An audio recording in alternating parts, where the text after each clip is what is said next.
with Anarchy Gordon. I'd beg for my bread, and before our merry song tongue is gold to my head, with gold to my head and gowns fringed to the knee.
Looking down to see each other, this would promote a little bit better discussion.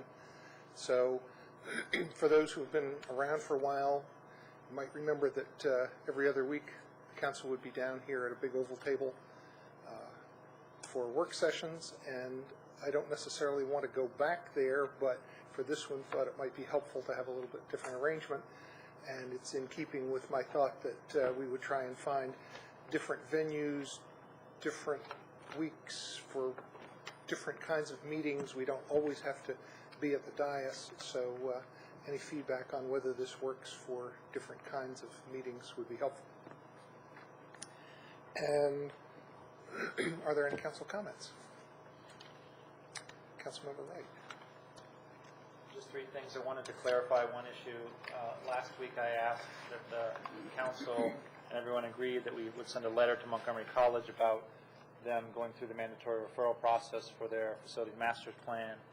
Before we sent that letter off, I called and spoke with both David Kapp and Brad Stewart to make sure that they weren't intending to do that, and I actually found out the opposite. They do totally intend to take their facility master plan and go through the planning board. Again, that is a advisory process. They don't have to do what the planning board recommends or says or adjust in any way. But I think we think it's a good idea that they hear from the professional planners. The second thing I just wanted to comment on being here for the swearing in of the 3 new police officers. The mayor swore them in. Many of my council colleagues were here to see that, and very excited about that because now we're at 42 fully staffed at 42 officers. I'm just thankful for the officers for their service. They make a decision and a sacrifice to put themselves in harm's way to keep all of us safe at times. And my brother, who's a police officer, has described to me police work as being at times incredibly boring and mundane as you sit there and observe things or do relatively boring tasks interspersed with incredible moments of terror. So two things that are not particularly enjoyable for people. And I think all my council colleagues share that same level of thankfulness. The third thing I just wanted to ask the city manager about guardrails on Philadelphia coming down towards Piney Branch.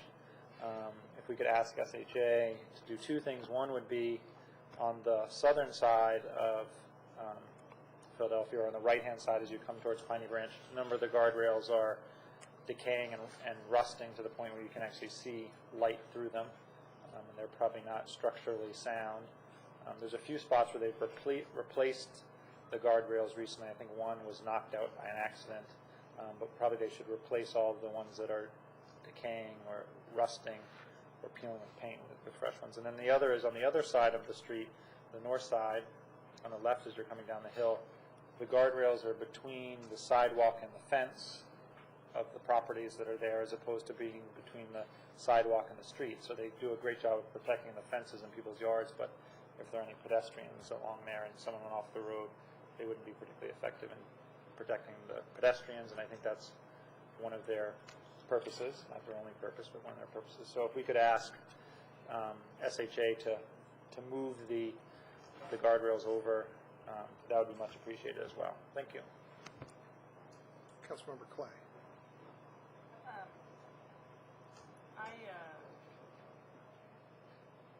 My request is around a lighting issue, and I mentioned this to the chief earlier, but I got a call from the resident who unfortunately went out to the aftermath of the New Hampshire-Devonshire accident that happened. And she said that she feels that the darkness there was really a contributing factor to what happened. I don't know if that's the case or not, but in any case, she said that the street light that's out there is continually going out, and they're always calling Pepco, and Pepco comes and replaces the light, but the light goes out every few months, and it works intermittently when it does work, and it's not very bright, and that it's a very dark area there. So if we could get that light replaced or repair whatever maybe it's not the light, maybe it's whatever the service line is to it or something, but if we could fix that so that area is properly lit, that would be great. I know it's a state highway. She asked about getting one of the low sodium, specialty lights, so it might be good to talk to the neighbors around there. And which reminded me that I thought we were going to get a light at that post where Elm and Ethan Allen are. It's on Elm Avenue, where we had that kind of series of robberies that were little street robberies and threats that went on right there, and then we had the people parking in the dark area and doing unwholesome things. And that's really the best way to describe it. And it would be, and I thought that got on our city list, but I haven't seen a light there. It's not ringing a bell, but I'll check tomorrow with the staff. Yeah. That's it. Lighting, street lighting. Councilmember Smith. Could you give us an update on recycling? I've got a number of questions about the plastic recycling and whether Tacoma Park's going to be able to just follow along with Montgomery counties. This was the increase in the number of items that the county was accepting. Yeah. We most likely will. One of the concerns that the Public Works Director had raised was just the capacity of the trucks, but that's something that she and the Sanitation Supervisor were going to talk about. But our assumption at this point is we will be taking more items. They're just trying to figure out the logistics with the trucks being at capacity. Okay. And if I can just add that, of according to some email lists I'm on, the word today on the street is we started taking those items July 1. So people will be putting those items in recycling now. Okay. Is there, in the follow-up, is plans for announcing that more broadly, widely, so on? Yeah, we can work and get it on the website and in the next edition of the newsletter. We can do that. Great, thanks. Councilmember Barry. It was truly a glorious 4th of July. It seems like a long time ago, but in fact it was just a couple of days ago. And the parade was wonderful with lots of pageantry. It was a good day. The rain held off. And I'd like to thank the police department and the public works folks. They, as usual, did a stellar job. We had a new reviewing stand in front of the community center, which worked out well. Did not collapse, throwing the dignitaries into the middle of the street. Even though the sandwiches got quite warm later, we were told by the health department that it posed no risk of salmonella or other potential health problems. And I think the fireworks were great, and Terry, as usual, is to be commended for working behind the scenes with his team to make sure that the cars left on time, even though not all of the politicians arrived in time. I think most of them made it, by the tail end of the parade at least, and it was a really great day.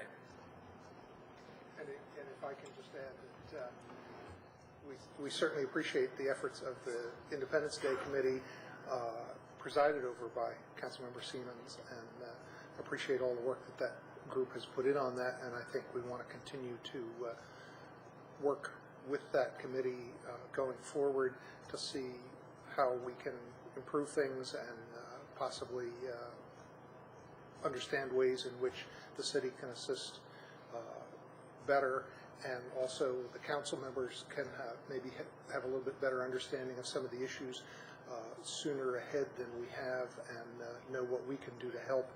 And along those lines, one thing I just wanted to mention was that I think the reviewing stand did work much better than previous ones with the open air aspect to it. It was much more pleasant, and wanted to make sure that people understand that the platform we were on was owned by the city, and the canopy was provided in partnership with the Tacoma Park Silver Spring Food Co-op, and we might want to have a better understanding of how that partnership would work and whether there would be a need for the city to do something like consider getting our own asset like that, or whether we want to continue that partnership.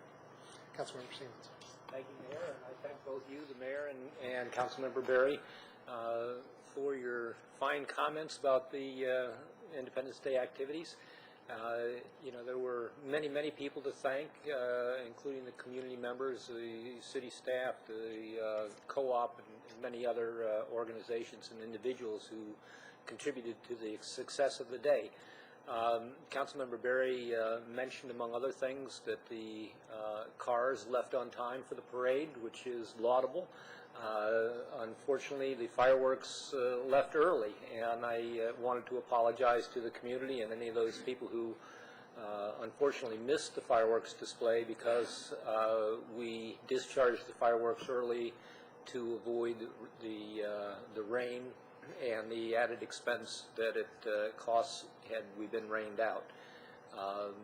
It was a decision that has been criticized by some people in the community, and the committee, I would like to assure people, the committee is going to be looking at the issue of delays, such as rain delays, and developing a contingency plan so that in future years the decisions won't be made by the seat of the pants. Thank you. Councilmember Rollins. I'll say a couple words about the 4th of July parade and celebration as well. Thank you, Terry, and others who contributed to that fine effort. I'll tip my hat also to a street in my ward, Sherman Avenue, who got a first prize judges award after having laid back for 4 years. I'm glad they're back in the fray, and I hope other neighborhoods and streets will join in, because it's a great thing to do, I think. And I'll also tip my hat to the folks who made a statement about WMATA's policies, and with a pretty spectacular float of their own. So thank you to all. Any other council comments? Councilmember Ray. Just very briefly, the one thing that I failed to mention earlier was there was also a very interesting celebration I went to on July 4th, which was a picnic, family-style picnic thrown by Steve Francis on the field behind Piney Branch, and great music, food, moon bounces, air tunnels, a little train that drives around for kids. It was very impressive. The thing that it did reaffirm for me or spark for me is that there definitely is a division in this town, a socioeconomic and racial division within the town. But I think as a council we need to think about ways to address and create more of an integration around. So I hope in the future we can figure out a concrete way to incorporate that into the July 4th series of events, with the parade ending and then a family picnic and then the fireworks. So. Any other comments? Okay, there are no additional agenda items, and just a 30-second recap of future agendas. That next Monday we're going to talk about the revisions to the Ethics Code, the Montgomery College Facilities Master Plan update, Tacoma Metro, and if we have time, the policy providing grants to nonprofit organizations. And then the following week, the 21st, the bulk of the meeting will be discussion of recreation program and associated council policies. And then we will, after the 28th, be recessing for the month of August. For the record, I just wanted to note that I went to a very well-attended celebration last night at the Washington Ethical Society, where a number of people were honoring Jillian Ray, who, with her husband David Minton, found the Lumina Studio, and there were over 200 people in attendance, and there was a great celebration with lots of food and drink and performances by a number of past students and a number of politicians in attendance honoring her work. And I provided a mayoral proclamation on behalf of the council and the staff in the city, thanking her for all of her good work. And there's a copy of that in your packet. And it was also the first opportunity to provide a mayoral proclamation in something other than a sleeve. We provided the proclamation in a frame. And I'm hoping to come up with some various alternatives for proclamations to make those more special.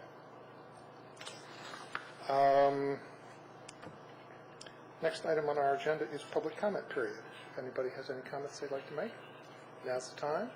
Any comment on, I guess, anything, since we don't have any voting items tonight, anything on the work session agenda or anything not on the agenda at all? And please identify yourself, and please try and keep your comments to 3 minutes. I've been having difficulties with the supposed buzzer that doesn't buzz, so I'm going to try and note when it does, and if nobody can hear it, I understand, but I'll let you know that it's buzzed. Go ahead, Pat. Okay, my name's Pat Loveless, 7620 Maple Avenue, Tacoma Park. And I thought the 4th of July parade was great. I love the hometown atmosphere and everything. And I was the one in the parade with the big peace symbol. And we had a rickshaw, me and my friend Jim Preston. He has a rickshaw. And we carried the peace symbol and everything. And a lot of kids and stuff were looking up to us. And I believe we're setting a good role model for the kids in Tacoma Park and elsewhere. And but one thing was brought to my attention was a lot of the older people down in my area, Maple Avenue, and a lot of people down there in the other apartment buildings, they couldn't get all the way to see the parade. And I'm wondering, why couldn't the parade continue just another couple blocks down Maple Avenue and disband, say, at the Essex House or the Franklin or the park? You know, because that would give a lot of people who can't walk, you know, and maybe in their 80s and 90s, a chance to get up there and a chance to see what Tacoma Park has to offer. I think Tacoma Park really did good. Another thing, it was really felt good to see somebody out there registering people to vote. That was great. As we came down Maple Avenue, somebody was out there registering people to vote. And that's one good way to celebrate the 4th of July, you know, and I'm hoping nobody got drunk or anything afterwards, because we had a wonderful time. And also the contingents were some areas way too far apart. I was wondering if they could have the groups, you know, a little closer together, and maybe the contingents and stuff maybe a little closer together, so that you know, you wouldn't have these large gaps in the parade. Because that was brought to my attention the day before yesterday, that a lot of people, some people lose interest after a long gap in the parade. But that's the main thing is I'd like to see if we could continue it down Maple Avenue a little further, so that the people who can't get out can get a chance to see it. And also I'd like to see if we can get as many people active to work for our country and work for peace, like we did, clapping their hands and jumping up and down when they saw me go by. Because, you know, I could use a lot of help getting that war stopped and putting a stop to the death penalty and bringing peace and harmony to our city. Because I don't need a gun. Why does anyone else need one? And that's what I'd like to see our kids looking up to. They're looking up to seeing the peace sign. They want to be able to grow up like me and carry it. And yes, they can be a peace delegate too if they want. It doesn't take much. All you have to do is care for your fellow human being, care for your city, and want to get involved. And I commend whoever it was registering people to vote. Thank you very much. And yeah, your buzzer worked. Boy, All right. that's about as loud as it's been in months. Oh, I heard it. Thank you. Cool, that ruled. Thank you. You had a I had just a follow-up. I wanted to thank Mr. Lovelace for his suggestions about the parade. We are going to have a follow-up meeting on July 16th to discuss what we could do to make the parade better. You've made two good suggestions, one regarding the gap in the between some of the floats, and the other being to extend the parade on down Maple Avenue. I'll add those to our list of things to talk about, and I encourage other community members who might be watching this to send me an email or give me a phone call to let us know other ideas for improving the day's festivities. Thank you. Thank you. Other public comments? I have, with your indulgence, if you use it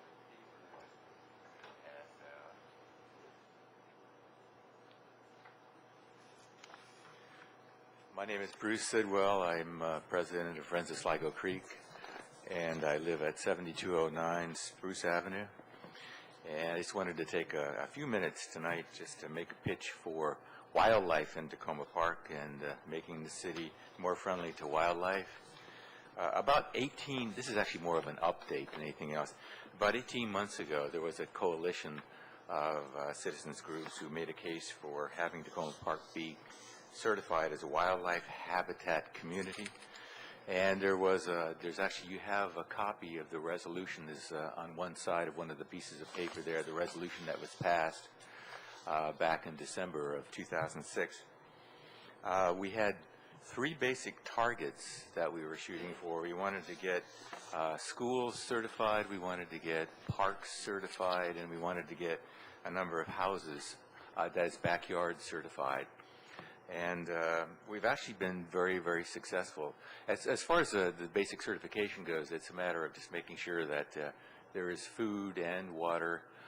Food can be just as simple as the berries and nectar and other things that typically are in a good yard in Tacoma Park. Water can be as simple as a bird bath.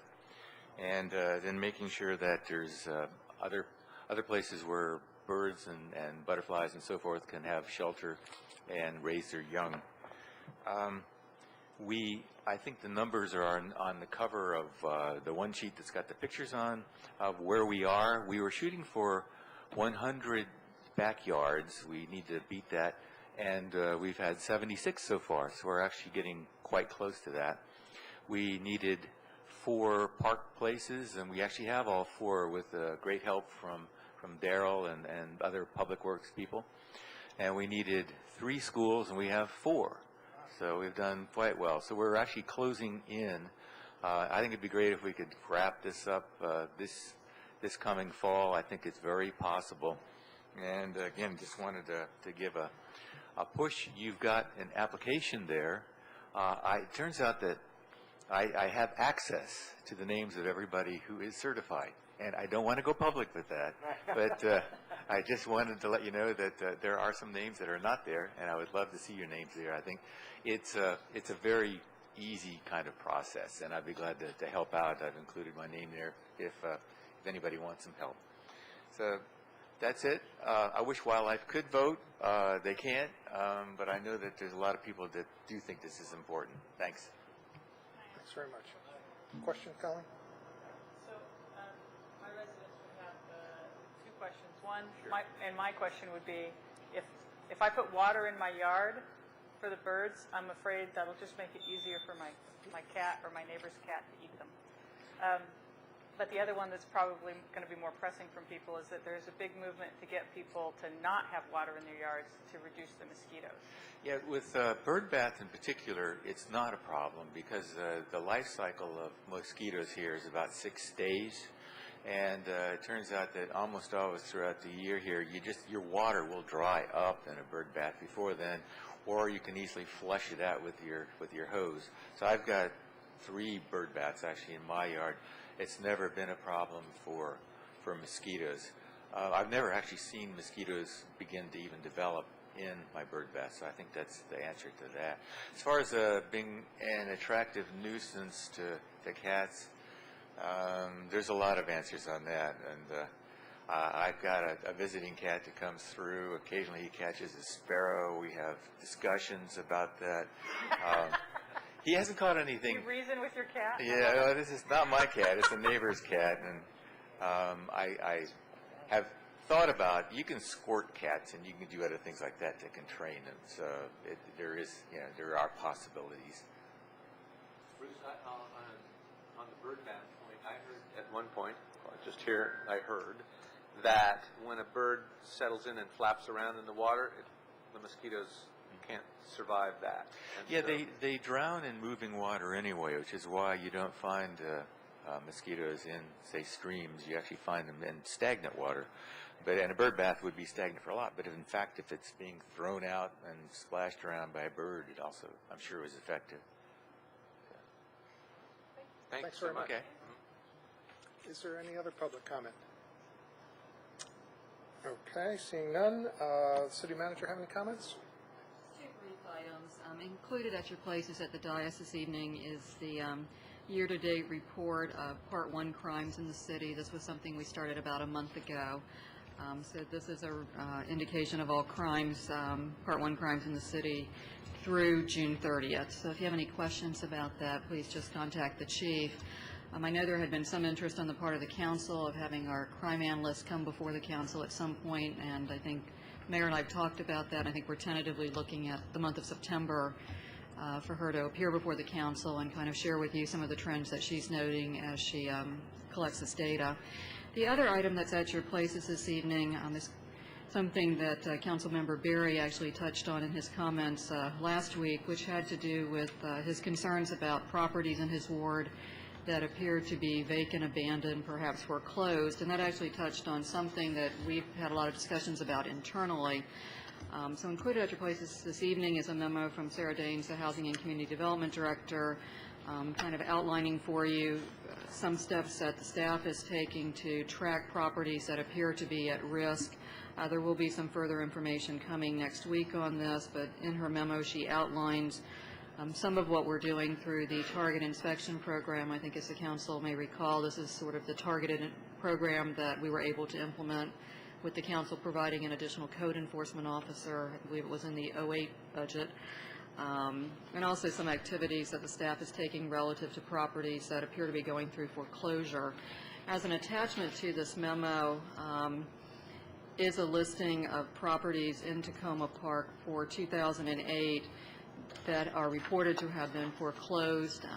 Councilmember Clay was kind enough just to point out that there may be some problems with 1 or 2 of the addresses from a ward breakdown, so I'll check those. But As you'll see, certainly I think Councilmember Berry's comments last week probably point to the significance of the problem in Ward 6, with also some indication that there are properties in Ward 5 to a lesser degree, but certainly not insignificant. So anyway, after you have a chance to look at this, if you have any questions, please just either contact Sarah or myself, but we will be providing some additional information on properties that are either foreclosed or condemned or appear to be otherwise abandoned for reasons that we may not know. But certainly the condition of some of the properties is a concern not only in the neighborhood, but I think citywide, so that's something that we're working on and trying to figure out how to make sure that they kind of stay at least in acceptable condition. I think Councilmember Irvin last week talked about this issue as well, and our belief is that the county may have a role for some of the properties that are rental. We do need to confirm this, but I know Councilmember Berry had inquired who ultimately does abatement if the properties are not being maintained. Sarah's thought is that since the county is actually the jurisdiction over rental properties, that if the property condition is not abated, that the county may actually have a role in terms of going onto the property and abating the condition, particularly weeds. If the properties are not rental properties, that would probably fall to the city. So that's something that we just need to confirm. I'm very happy to see this, and thanks for this speedy follow-up. Yeah, thank you. That said, unless there's questions about anything else. Any other questions? Okay, then we'll move on. We're now ready for Councilmember Elrich. Welcome back. We're glad you're here. I would give you the opportunity to sit at the table if you want. And I'll just point out, I noted before you got here that we're always on the dais, but we're down here this week because we're discussing council priorities and thought it might be a little easier to talk in the round instead of up there, and looking for opportunities to have different formats for different meetings and different discussions. So I think everybody was surprised to be down here, and I know it's familiar to you because you were down here a lot when we did this. The other change you'll note is the water carafes on the table now that we don't have bottled water. Okay. Since the city no longer purchases bottled water. Does that mean you filter it? No. Not at this point. Okay. And we still have bottled water in the vending machines, along with a number of other things that we might wish were otherwise, and we'll continue to work on a number of efforts, but just thought I'd point out a couple of changes that you might notice.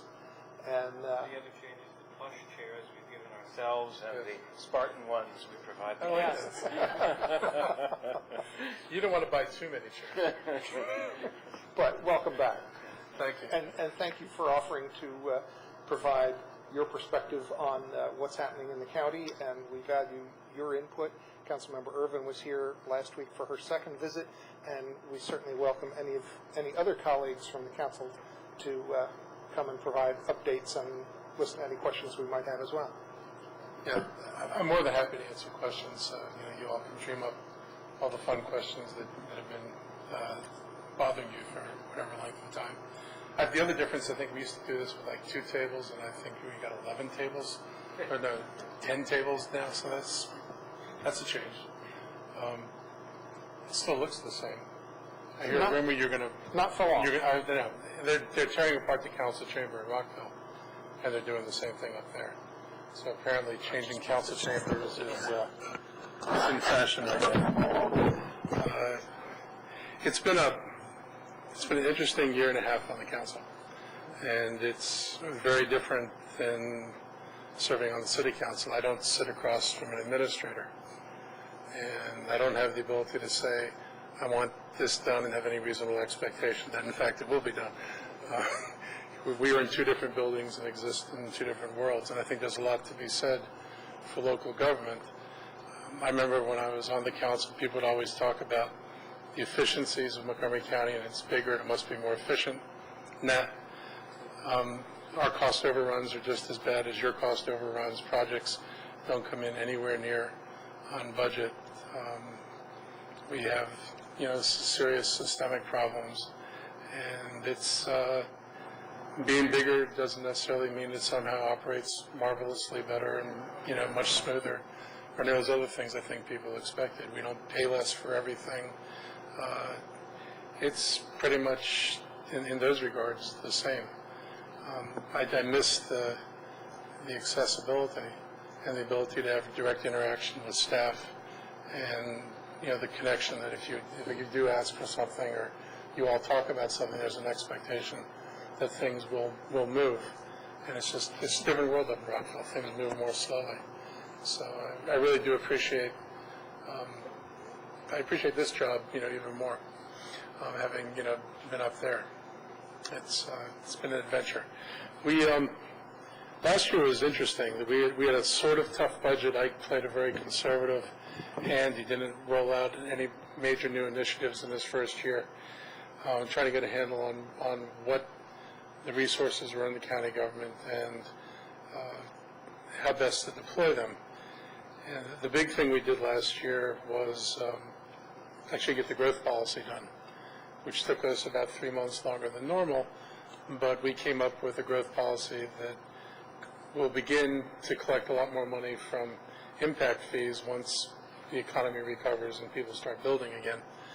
And that should help the county in the future to be able to pay for some of the infrastructure that we haven't been able to pay for. And we moved toward more realistic traffic tests, and we're not done, and we're going to continue to revise that, but we moved in the direction of actually setting standards and saying if things are below the standard, then you have to do varying degrees of mitigation of your trips, up to 100% mitigation in some cases. And so areas aren't under moratorium, but there are places in the county where you have to mitigate 100% of your trips if you want to do a project. So I think we've moved, more in the right direction, both in terms of how we test things. We lowered the threshold for schools, so schools are going to be called overcrowded when they're less overcrowded than they were before. I didn't get it as far as I would like to have gotten it to go. I wanted a school-by-school test, and we're still testing by cluster, but it was a movement down in the right direction. And we're requiring a lot higher payments in residential projects for school capacity, particularly if the school you want to build next to is over capacity. It is a real serious effort to get enough money to actually build the facility that people need. So I thought those are two important things that we got accomplished last year.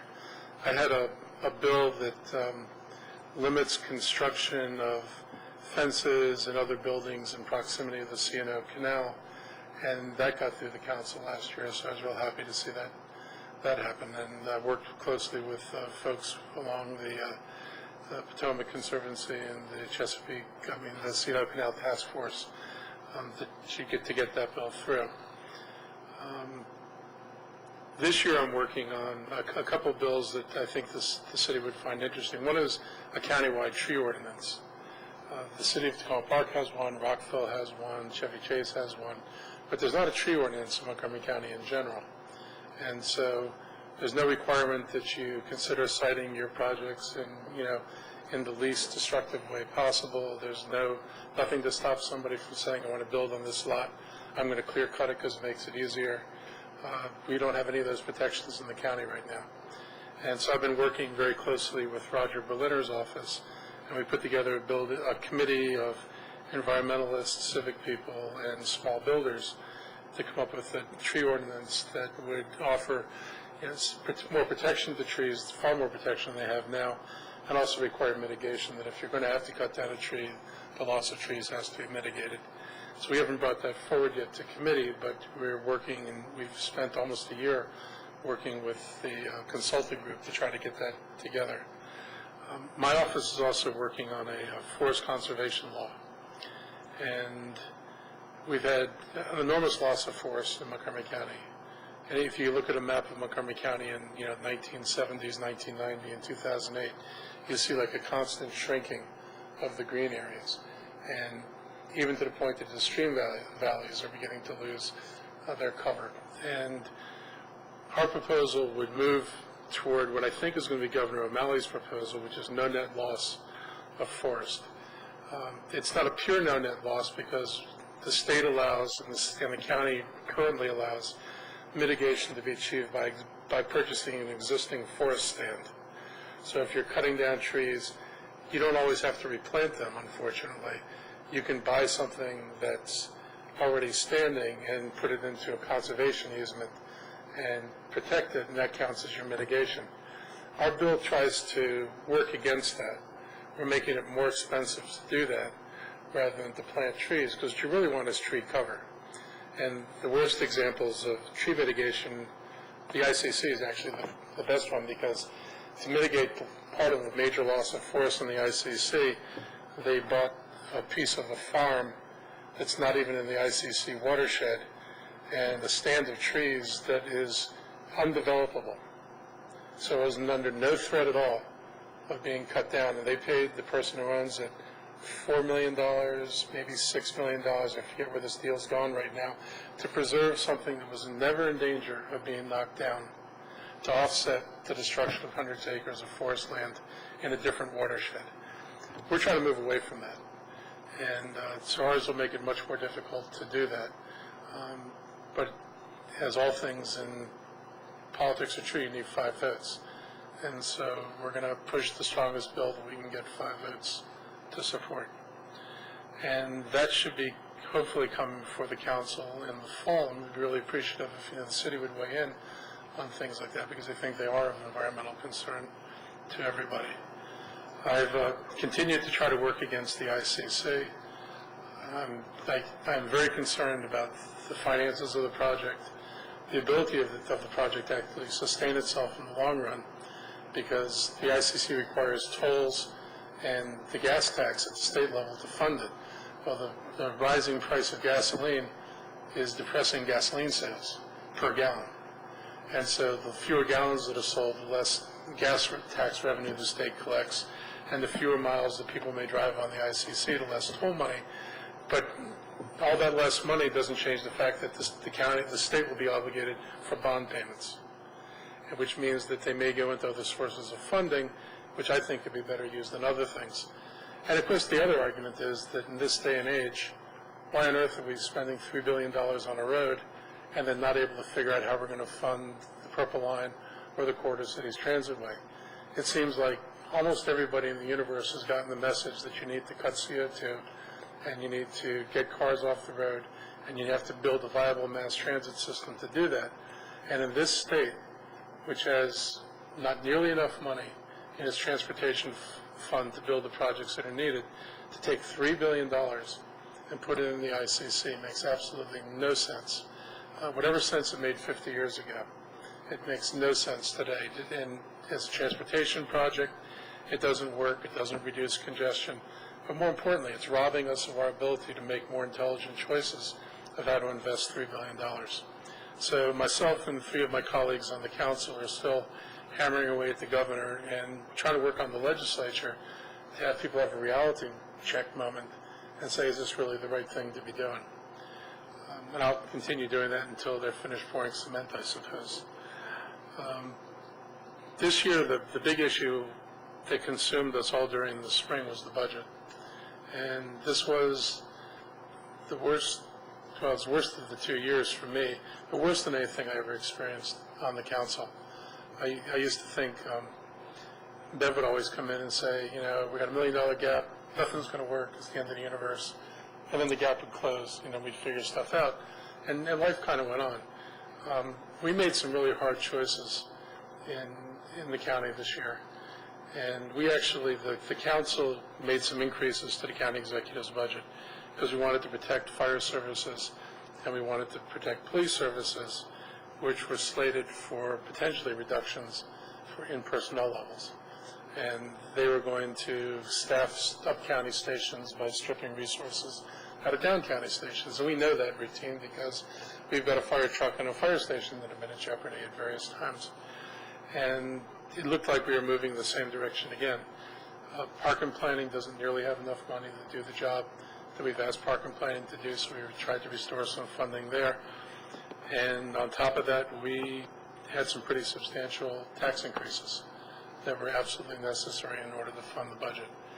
And the real challenge for the county is going to be how are we going to do this in the future years? Like most people, I don't see next year being any better at all. I have no reason to think that we're going to be out of the recession. You'd expect people's incomes will be lower next year, particularly people whose income is based on stock profits. This is not going to be a good year for them, and that means it's not going to be a good year for Montgomery County. That's a real problem. So we need to think about how we're going to deal with that. I think, and I've pushed very hard to have the executive consider this, is to get the county to look at restructuring what we do in the county. Not to question the mission or the jobs we try to do, but to look at the use of personnel in the county, the number of managers we have, the number of people we have doing jobs. Do we have the right people doing the right thing? Do we have more management than we need to accomplish what we should be doing? Because it's going to be very hard to maintain the current levels of staffing and bring the budget into line. And one thing my experience at Tacoma Park I found useful up there was to be able to talk about a city that in the time I was on the council pretty much left staffing levels the same. I mean, virtually no growth in staff with a large growth in budget and with changing priorities. And the idea that the council worked for years to say, if you want to do something different that you think is better, find something that's not working so well, and let's trade what we do. And I think in the county, the process over the years has been additive. Somebody had a new idea. It was, can I add this? Can I add this? And if you've got lots of money and you don't think anybody's going to worry about it, that's an easy thing to do. But when money gets tight, then you got a lot of people who expect to get money again from you, and you don't always have the money to pass out. And so I really, had an appreciation for the kind of decisions we made here. And I think it's the kind of mentality that the county has to adopt. They really have to look. The administrative side and the council we have to be better overseers of what goes on in county government and really ask whether all the positions you ask for are needed. Are there better ways of dividing up administrative tasks? And that, I think, is going to consume us over the next 6 months, and hopefully it'll be consuming the executive as well, because it's his budget that we have to vote on. That's the big stuff. I mean, we made lots of headlines for that during the budget season. It was a very, very difficult process, just really different than anything I'd experienced here. But we got through it, and I just don't want to have to go through it twice. And so I'm really hoping that the next year's approach is a little bit different than this year's approach. What else is new? Another bit of sort of bad news that gets added into all this is we just got an infrastructure report on the county's road system. And again, we went through a process here where we issued bonds, we put ourselves as a 10-year, 12-year cycle of redoing everything. They just did an assessment, and their conclusion for the county is we need $450 million to get out of the hole we're in, and we're spending about $7 million a year. So this cycle does not bode well. And they just completed the initial study, and they're going to have to rethink how we deal with this, because we have a large number of our county roads in what's called fair condition, and they won't stay fair very long. And that's the problem with deferred maintenance, is that they don't, in the debate we had here, it's not just inflation, but it's the nature of the repairs that change. And so the costs go up by a lot more than if you average 3% a year. All of a sudden you're rebuilding a road bed and not just providing 2 inches of overlay. And this report indicates the county's got a lot of work to do to prevent a real serious deterioration of the roads. And you see it in the state highways already. The state maintenance is way back. And even if they spend the same dollars, they can't buy the same lane miles of repair.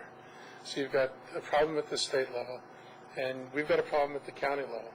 And that is only added to by the problems at the schools and the backlog of school renovations and the backlog of renovations for county buildings.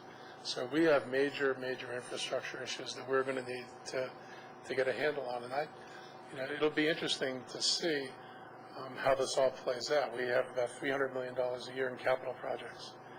And this year we put $367 million of identified capital projects sort of on a back burner. And that wasn't including necessary school repairs, road repairs, or building repairs. So how this all shakes out at some point is going to be really, really interesting. So that's my adventure in Rockville. Any good news? Good news. Let's see. Silver Spring Library.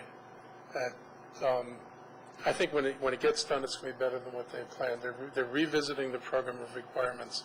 This is one of the busiest libraries in the county, and if they had built it at 48,000 square feet, it would have been undersized from the day it opens. So they've agreed to go back and revisit the program of requirements.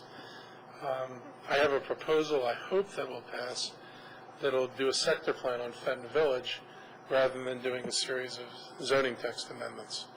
Rather than going parcel by parcel and deciding what works for what developer, going back at the village and looking at it in a coherent whole. And that's as close as downtown Silver Spring gets to Tacoma Park.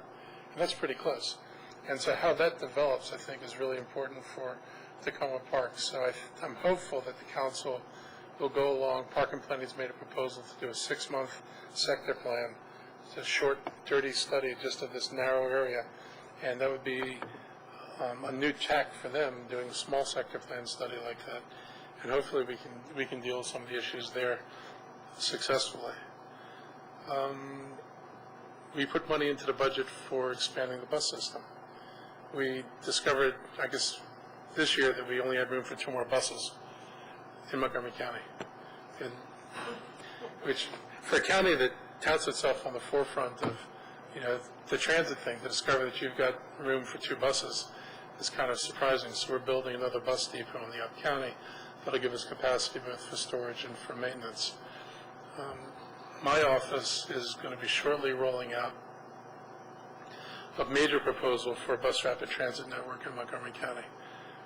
Starting last summer, I started building on the work that was done by the Transportation Policy Review Task Force that I served on about 6 years ago.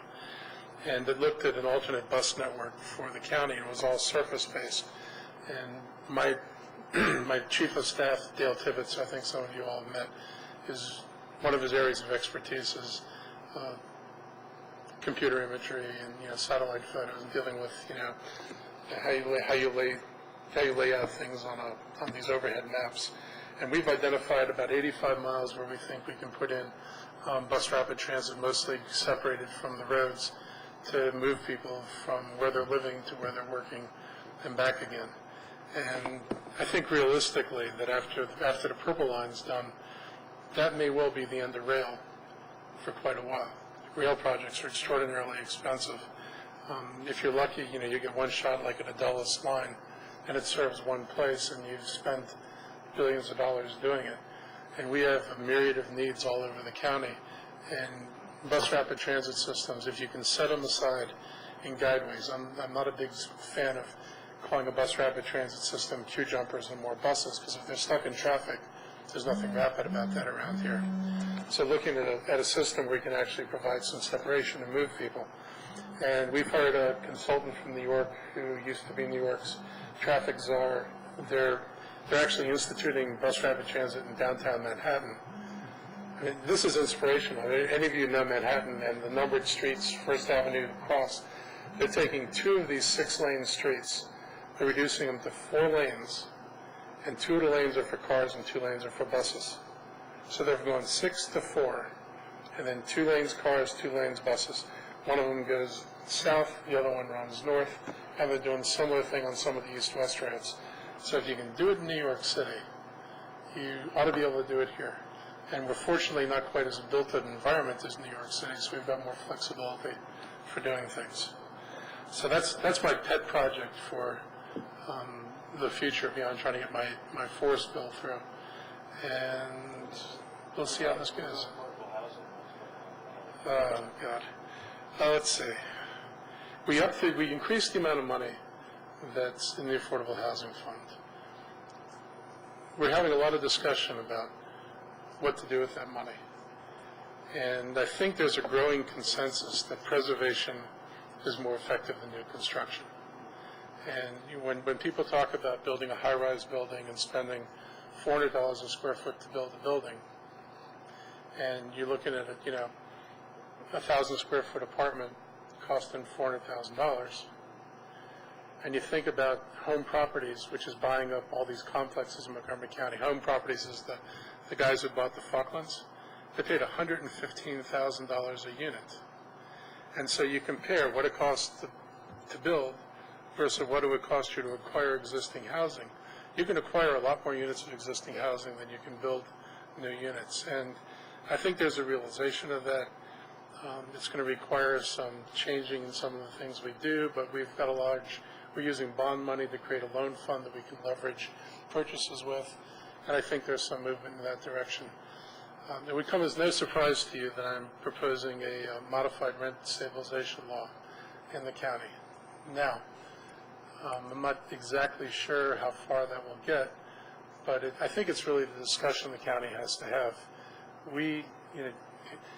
Tacoma Park's done a great job of preserving the stock of housing that's here. Montgomery County, without any rent control, has lost an enormous amount of housing to condo conversions and also to rising rents. There are people in Silver Spring who've been hit with 16.9% rent increases. Tom Hubbard just told me that one of his former neighbors got hit with a 22% rent increase.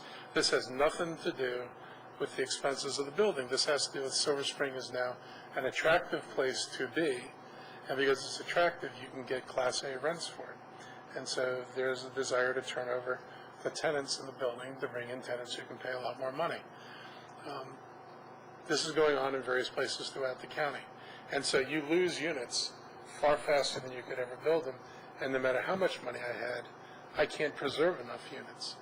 And so if you're not going to do anything about the existing stock of affordable housing, you're simply looking at the clock and watching, we're looking at an hourglass and watching the sands of the glass run through the bottom, and each little sand of glass, grain of sand, is another affordable housing unit that's gone. So I think we're going to have to think about something different than our current strategy. And I'm open to suggestions, but I think we do need to do something. Is purchasing foreclosed properties an option? It is, but I've heard pro and cons about that. I mean, the county can get them, but they're also available. There are 750 units below $300,000 on the market right now. Some of them are foreclosed. There are a lot of eligible people who could buy them today with no county assistance at all. One thing I've thought about is letting developers buy them. Those that, when they have an affordable housing requirement, let them buy scattered site housing and buy down the price so that they turn it over to the county for something less than what they paid for it, and then we could put that into the affordable housing stock. I think that's a possible strategy, but you got to wonder, would you be better off helping the people who just lost their housing to stay in it rather than accept the loss of the housing and then find somebody else who you're going to have to help to put in there anyway. So it's a real tough dilemma. And Fairfax is perfect. They're buying 10 houses, and I'm like, okay, and then what? Would you share the rent stabilization plan with us? Because when Valerie was here, I asked her about it, and she, claims she hasn't seen it, doesn't know anything about it.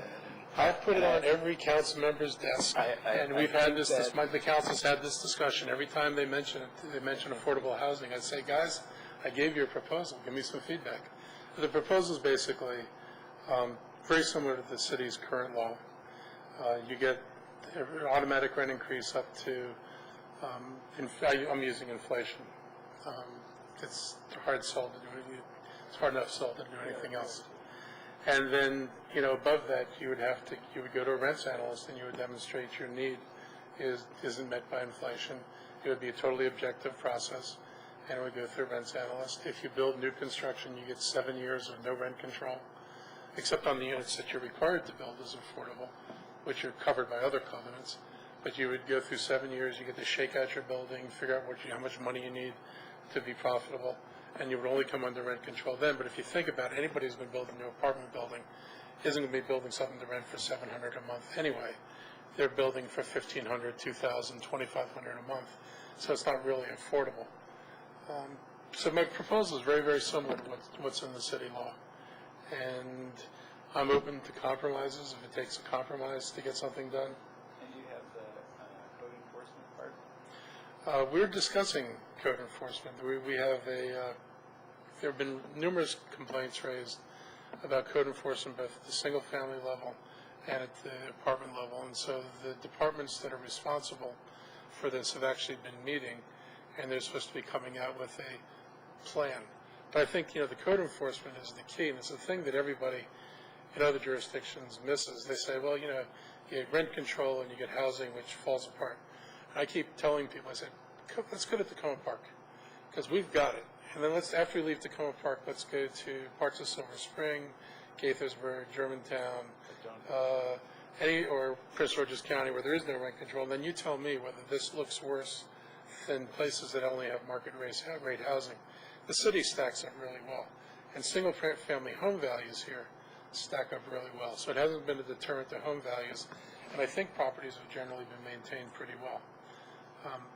If my colleagues need another copy, I'll provide them another copy. Well, if you got us a copy, we might be able to, urge it along, at least our local folks here. But I also think you all would be very helpful in the sense that this jurisdiction has over 20 years' experience with it, and we're not in New York. And that's the 28, and what I get is all the time is New York City, New York City, New York City. Well, this isn't New York It's a lot City. closer to home. This is Montgomery County, and there are ways to make it work. But code enforcement's the key, and what we do that the county doesn't do is annual inspections of every unit. And if you don't do annual inspections of every unit, you've got problems. They even let, their inspectors don't have any problem with the landlord taking you to the units that you inspect. Yes, I heard Which that. is just absolutely astounding. We raised that as an issue and said, you have to change that. You have to be able to walk in a building and go to any unit you want, not to the ones that you're taken to. Well, I think coming here today, I appreciate your work for us on the county council. It's good to have you back here with us today and sitting at this table once again. I just wanted to thank you for the work that you did with Councilmember Leventhal and Councilmember Irvin to help us reopen the pool at Piney Branch Elementary School. That was a major win when you were looking for wins. That was a major win for this community, and I really thank you for your leadership on that. I appreciate that. I thought that was pretty big because we don't have a pool facility down here. And the argument that we could get it someplace else is just, it just didn't hold up. And if the county executive wants to explore a full-blown aquatic center, fine, knock himself out. But in the meantime, keep the asset you've got, keep the asset open.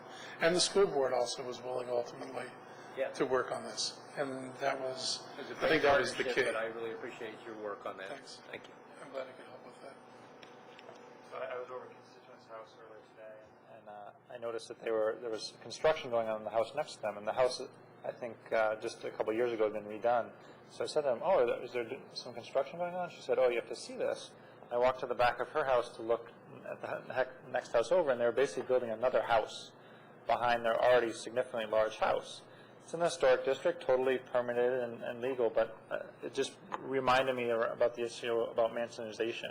And I wondered if you'd talk a little bit about any efforts at the county level to deal with that, or your thought around this sort of...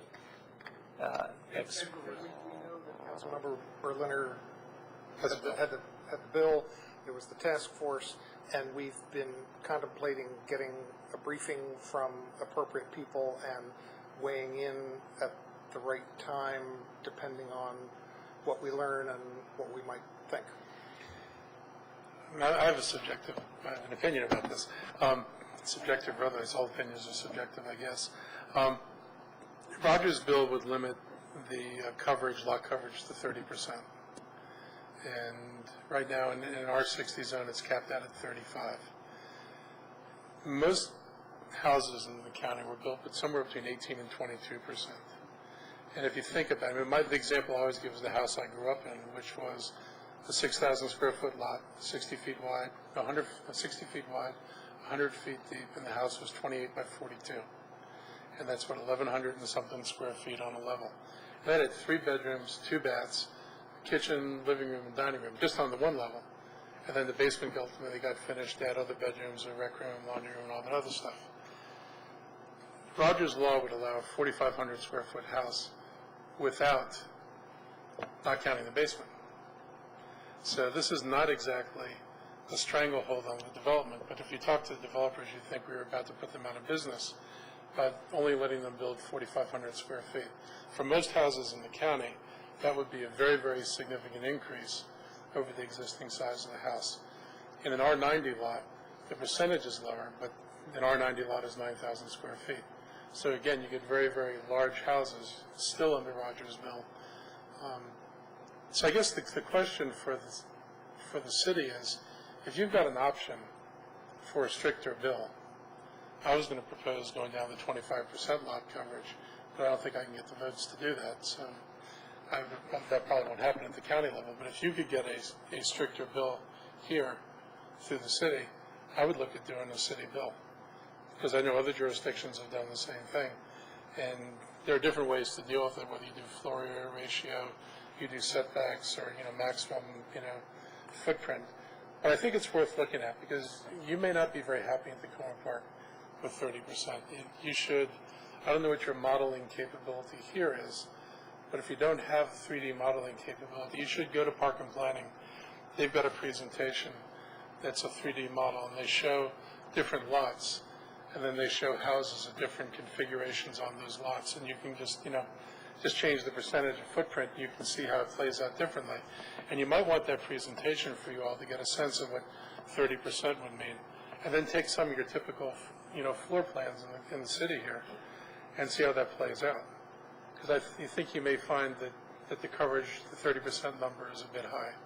Mark, that's really a zoning change, is it not? I mean, how do you see these restrictions interacting with our zoning laws?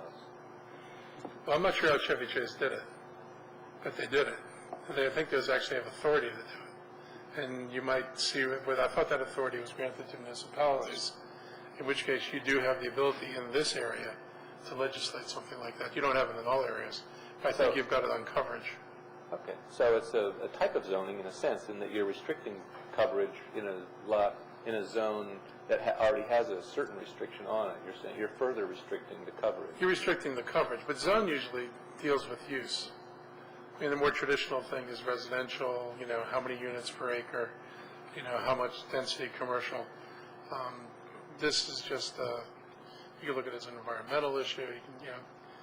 You can hang it on any number of different things. But this is something the state gave municipalities authority to do. I think it's worth looking at. You could conclude after looking at it that you ought to lobby us to go down to a 25% number or a different number.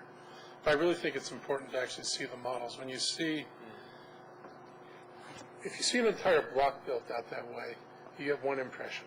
But if you ask them to leave a bungalow, okay, leave a scattering of bungalows, and then blow up this house here and this house there, you get a really, really different picture. And probably the saddest testimony I saw was from a guy who, I guess he was in Bethesda. He had a nice little bungalow-type house, and on one side of him was a house of about 5,000 square feet, and I think the one on the other side was 6,000 square feet. And his house was literally lost. And to try to sell that, I mean, he's lost his resale value. It only has value as a lot at that point. So I think when you see the models and ask them to play out some different scenarios, it'll give you an appreciation. It'd be a great thing to put up on the web for people to see, or to do like a big public forum so people can understand what the implications are. The other aspect of that is that if you're increasing coverage, but keeping the number of families the same, that's not exactly smart growth in a sense, and it doesn't really address affordable housing. If the idea is to create more housing for more families and decrease sprawl, then there's something to be considered when you're thinking about lot coverage in that regard. And unfortunately, putting a restriction on lot coverage doesn't address any of those issues. So it's more complex conversation if you get further afield on the larger issues about sprawl and smart growth. Well, that's one good thing about one of the guys who pointed to the planning board. Joe Alfondre was the guy who did the Kentlands. Duaney, I think that's how you pronounce his name, was the architect. But Alfondre was the actual builder for the residential part of the Kentlands.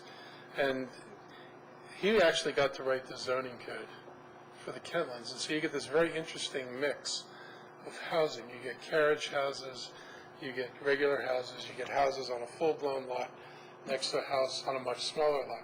In Montgomery County, the smallest lot you can have and be detached is 6,000 square feet. And in Kentlands, that's not the case. And it kind of raised the issue for me, like I wouldn't go back through an existing neighborhood and do that because you'd be tearing down houses. But as we do other things, he certainly showed a way in the Kentlands to get more density and to get, you know, if I can get 2,000 or 3,000 square foot lots, 2 or 3 lots for one that exists, that certainly brings down the cost of a lot. Right. And would let you build houses in a more affordable way. And not everybody needs a 3,000 or 4,000 square foot house. There are plenty of people for whom 1,000 on top of a basement would be perfectly fine. And given property taxes and fuel costs and all that stuff, that's kind of a trend that we may well see. And that, I'd like to bring up a question for you as you talk about restructuring and as we talk about tax duplication and as you tout the advantages of cities and municipalities, and we are still proud, of course, of being a municipality. I was curious about your stance on the Chevy Chase municipalization. Can't remember what it was called, and I know that you thought at that time that they were trying to, in a sense, buy their way out of county services or something like that. But what is your approach in pushing for the county to have either more municipalities or some kind of decentralization of responsibility so that portions of the county maybe act more like municipalities if they are not going to actually be municipalities? There was something in the early literature that bothered me. I originally supported it, and I thought I was going to vote for it. And on the basis that I liked the idea of local government, and this was a good thing. And I saw some of their literature, and they talked about a tax rebate for people. And I'm like, what is this tax rebate about? Because we don't, you know, we pay more than anybody else in the county. Yes, we don't pay less. And there's a provision in state law that municipality gets 17% of the income tax revenue back. You don't have to do anything. You can incorporate and elect a group of volunteer officers who meet and talk about whatever they want to talk to and put on a picnic and qualify for this rebate and then hand it out to your residents. And that I found unacceptable. And they said they didn't want to do that, but the fact that it appeared in their literature was the only way I could figure that they were going to do it. It bothered me. And so I would be, you know, I told the state delegates in 18, come back with a fix so that you don't get the 17% unless it pays for services. And I had no problem with them they said they wanted to, do additional trash pickup. Whatever you want to do additional, I don't care. But if you're basically going to take the 17%, which would have gone to the county otherwise, and give it back to your residents as a tax cut, that just didn't sit really well with me. Yeah, there must be some answer because we certainly, we get that 17%, but we spend an enormous amount on administration and other infrastructural and so forth kinds of. And you don't get all your rebate. You don't get fully rebated for what you do. We figure we're shortchanged, maybe up to half of our budget every year by our fair county. So. Well, my nightmare scenario was Avenel. Kids say we want to incorporate Avenel. So here's this area in Potomac of the highest incomes in Montgomery County, and they incorporate themselves as a town. They put on a picnic, maybe a parade, A golf tournament. maybe they do a golf tournament, maybe they run a street sweeper through there, whatever. Nothing that would equal the 17% of income tax revenues that they get rebated. And they say, we got this extra money, we're giving it back to our citizens. Okay, well, that's a good point. But And follow on with my question, if you would, about how you can get smaller sections of the county to act, to take on some of those responsibilities. Well, I think you have to do real incorporation and commit to doing real services. And I guess if an area came and said, we wanted to incorporate and we were going to do trash, we want to run our rec programs, we know it's going to cost us more money, but this is worth it to us, which is what every other municipality has decided to do, and that's not a problem. Well, where's the research which would promote that, particularly given your concerns, and I've heard it before about how the county's going to be in worse and worse shape over the coming years, having to maintain their streets and provide the level of service that people in the county have become used to. Well, I don't think it's any panacea for other jurisdictions. I mean, if I were to incorporate a part of Wheaton, and I didn't include the commercial district, and I only incorporated the residential area, you'd have a hard time fixing your roads or doing anything any faster than the county did. Well, we fix our roads, and we do Well, a good job of it. So. You've got a commercial area, and it Oh, took us hardly any commercial it took us a long time to do it, and you issued a bond, and we paid the highest taxes in Montgomery County. I don't think we're disagreeing. What I'm saying is we have a good model here. How can you replicate that model? I have a friend who's in Virginia and wants to divide Loudoun County in two and take the northern half and call it Catoctin County. And they've had enormous troubles even getting that at the state legislature to be taken seriously. And the reason is that the state has plenty of enabling legislation to combine areas, but no legislation to divide areas. And so they're in a heap of trouble with this what they think is a very good idea, and it's going to take them a long time to get down that path. And so as far as the restructuring and those kinds of underlying things, I'd like to see some real research on how come towns can do it better, and how can the county facilitate that. Well, but, I would argue I think it's about the same. I think you pay more to do it here. I agree. It's very hard to sell that. Most people look at incorporation, they think that they're going to wind up paying less. I've talked with people in Silver Spring. As soon as you talk to them about, are you actually going to do this, this, and this, well, then you're actually looking probably at a tax increase. And a lot of people shy away from paying the tax increase. Okay, well, if that's the case, then forget it. I meet with anybody who wants, I met with the Rollingwood people because I wanted to encourage them at first. And I met with Silver Spring folks. I actually think Silver Spring would be an ideal municipality. It would be a strong and very large city. Mm-hmm. But you've got to be willing to do it, and I think you've got to be willing to pay more. Not everybody will do that. I think you also have to be careful because there is something about when you cast the boundaries larger, you get people of varying incomes within that collective whole. And when you start allowing people to divide themselves up, you have greater possibility where you get wealthy municipalities saying, well, I'm going to incorporate and get higher level of service. Maybe you have to pay a little bit more, but I get, my money goes towards it. And forget about the poor people who are in their areas of the county, The county has control over who gets what. Right, but that's why I think you have to be very careful about who you let do it and how the structure of what services they're providing plays. Interesting discussion. I think next time you come, we're going to be up on the dais because the format here works very well for a little back and forth, but we're getting pretty late, and I haven't had my couple of questions, so I'm going to do them real quick. Ooh. And questions? yes, or comments. Okay.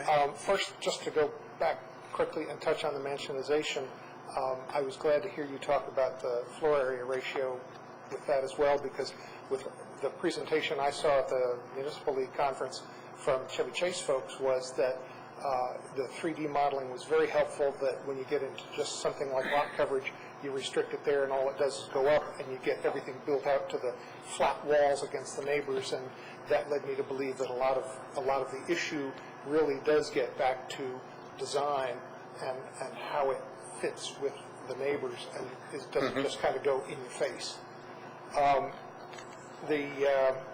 I was glad to hear you talk about fire service, and very helpful. You were very helpful in kind of turning that discussion around in the county budget, and I know that my sense is we'll continue to have to try and work together to make sure that as the Tacoma Park Station comes online in about a year and a half, that we get the ladder truck back and don't continue to have those discussions about sending our equipment and our personnel to other areas of the county where the county hasn't budgeted for it. Can I just say something about that? Because this is something you all have to be really, really aware of, is this fire issue. Because the county now is building the first fire station since 1981.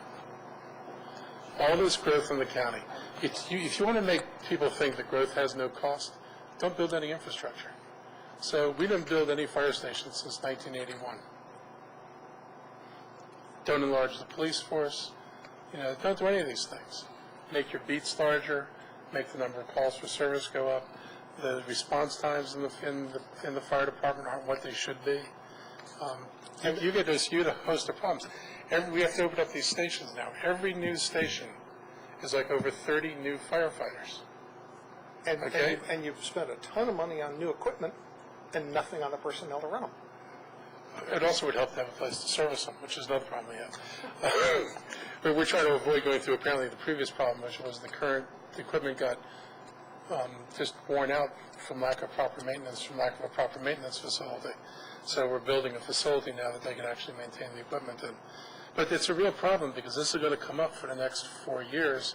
Every time they open up a station, they're going to be needing 33 more firefighters. It is a boatload of money, huge amount of money to make this thing happen. And the county being pressed budgetarily, the first place they look is, I'll take a truck out of here, I'll take a truck out of there, I'll cut ambulance service there, I'll free up these people and put them out there. And that's a real tough one. So you got to be vigilant because this truck, in my view, they'll always look at this as, you know, you can rely on the station in Silver Spring and Prince George's County. And Prince George's County is not the answer. And be relying on Prince George's County is just not acceptable. And I tried to make that as clear as I possibly could.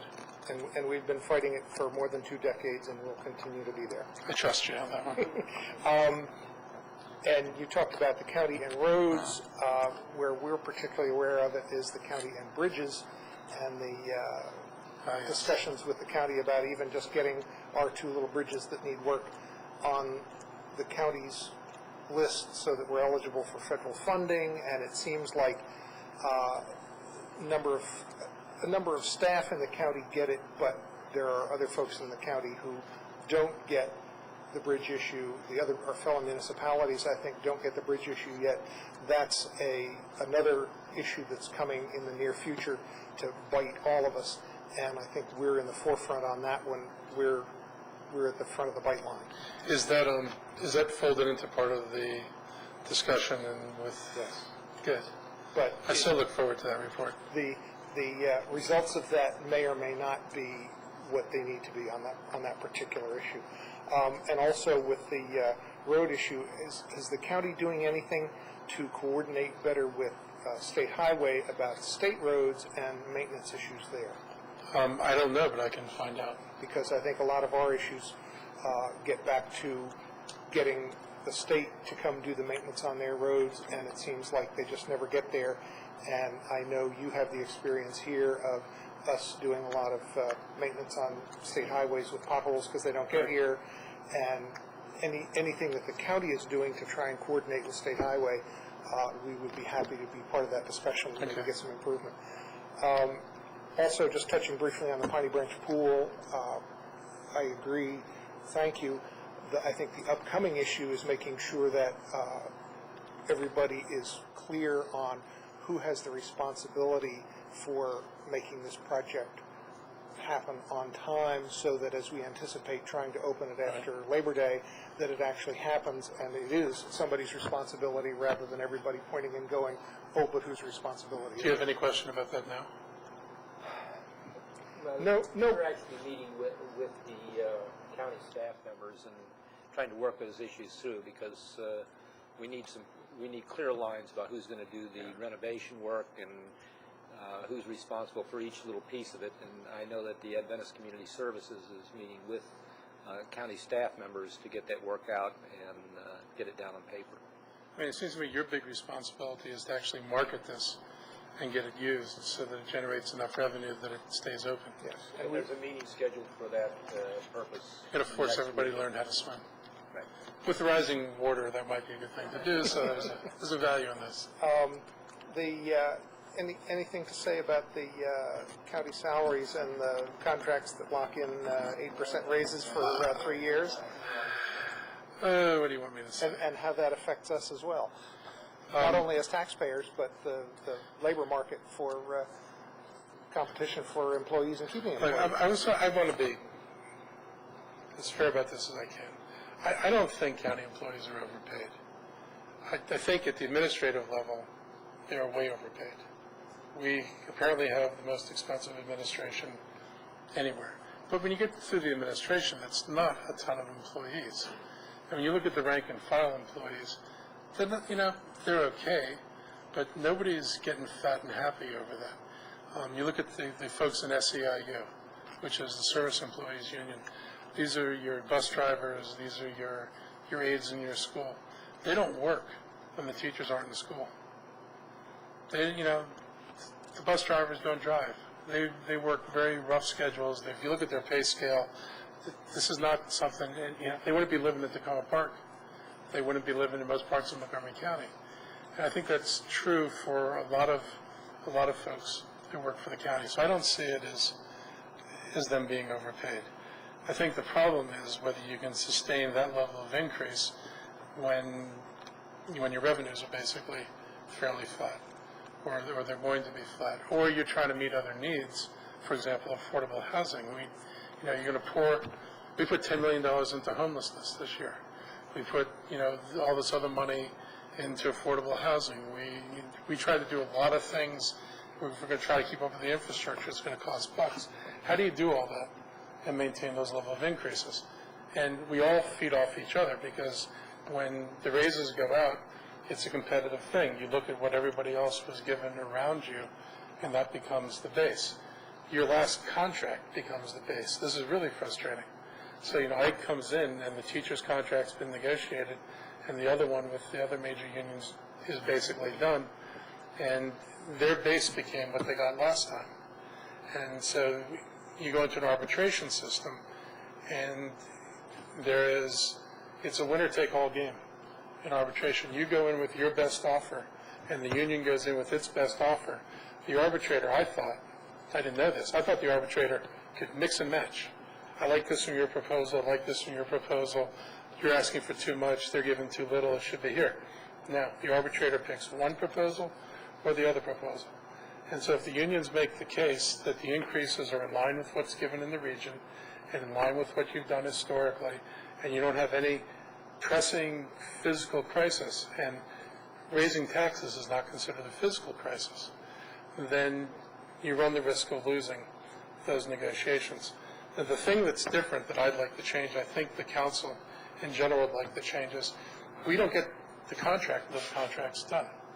Now, I remember sitting here, and as a council member, our negotiators went over, talked with the unions, and came back and talked to us. Why did they talk to us? Because we were the ones who had to fund the contract and pass the contract. The executive doesn't have to fund the contract. In fact, he just has to pass it. Once he does a contract, he has to pass over a budget that has the contract numbers in it. Jerry Weiss doesn't have to fund the contract, and the school board doesn't have to fund the contract. The only person who has to fund a contract is the county council, and the county council doesn't sit at the negotiating table. We don't even get told what the negotiations are. So, I think one of the council members made the point, might have been George, that we don't know what the give and take was. Maybe we gave them 6%, maybe that was a trade-off for something else they asked for that we weren't willing to give them. And then all of us who've sat through that here know that there are give and takes in negotiations. So you say, I'll give you this, I'm not going to give you that. We have no knowledge of any of those trade-offs. And so the council is stuck with a done contract, and are you going to vote it up and down? And that's a very, very bad situation. So we're going to look, I want the council inserted in the process, if nothing more than to have an informal seat at the table so that somebody can come back and say, this is where it's going. Is this realistic? What do you guys who have to vote on this think? And that would be a change. But I think it doesn't make sense to have the funding people out of the loop. And just one final question for me. There's a hearing coming up on July 22nd on Bill 2708, which is Mike Knapp's bill about commercial vehicle parking in residential neighborhoods. Yes. I know that... Can I move the truck? Yes. This council has been briefed in the past. It was, I think, more than a year ago, so it was technically the previous council, about how the city might adopt the county ordinance in this area. And I know that I had heartburn when we had that discussion, and I can anticipate having heartburn with whatever bill is being proposed now, and wanted to have some kind of discussion about the city possibly taking a position. I have the feeling that I want to go testify, and I'd love to hear any observations you have on where that might be headed. I'm not sure where it's headed. The concern is... It appears like the county doesn't want any commercial vehicles in any neighborhoods, in any blocks where there are churches, schools, playgrounds. It's not just houses, it's all these other things, and it essentially says to the working men and women of the county who have vehicles other than hybrids, that go away, you're not welcome in your own neighborhood. So I'm going to tell you the other cut on the issues that I've heard. You've got, things have changed. I mean, the presence of commercial vehicles is way different than it was 10 or 20 years ago. People are parking on the grass strips. They're parking multiple vehicles on the yards. The vehicles are so wide that you can't pass cars, like they sit out on the road so far that two cars can no longer pass. And that in some neighborhoods, that is so intense that it's creating a problem for people. The other argument I've heard is that basically some commercial folks are avoiding having to pay for places for square footage and locations for where they could park their vehicles by having their vehicles offloaded onto their employees' residences. So in fact, these employees drive another car when they're driving around town to do their own stuff. They're taking the commercial vehicles home, and it basically eliminates the requirement of the employer to provide adequate parking, which means renting enough land to park their vehicles.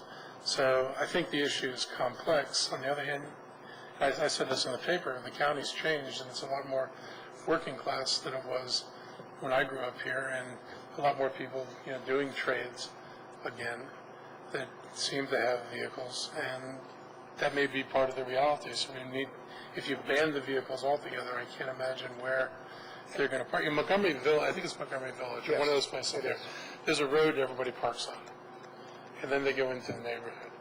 But we don't have the luxury of creating that in the rest of Montgomery County. So what do you do in that? And it also brings to mind the question of, is this going to be enforced only in what are seen to be home hours? What about people who are actually going into neighborhoods to do work? Do they get to park on the streets? Of course. But how do you enforce that?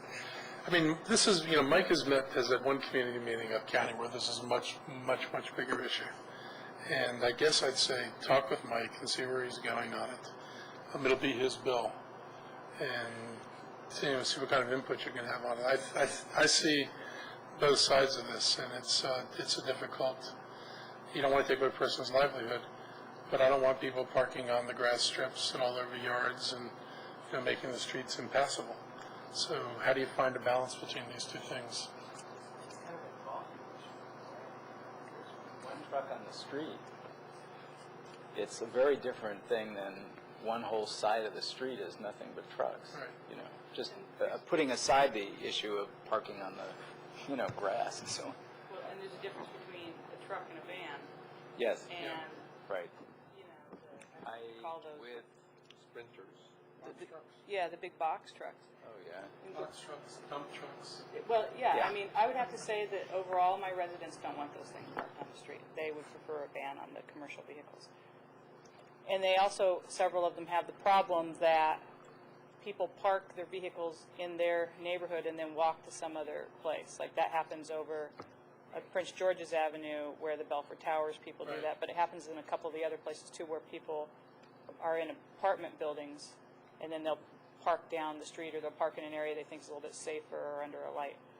But the way that you do that is that you, what you said is you only enforce the ban from 2 a.m. to 6 a.m. That would work. And I'll just also point out that under the current county law, there are a number of vehicles that, by the definitions, are excluded already, which are the kinds of vehicles that people would expect would be in their neighborhoods. My example at the time we talked about it was, I know the particular one was if anybody drives a Ford pickup with an 8-foot bed and a camper, the second seat. Yeah. By my Montgomery County code, that is not allowed to park anywhere in the county because it's 2 inches too long. Okay. It opens up Pandora's box when you get into that, and it can be very difficult to legislate. Are there any other quick questions we've gone on? It's 9:10. Councilmember Elrich has been very accommodating in this discussion. I think it's been fascinating.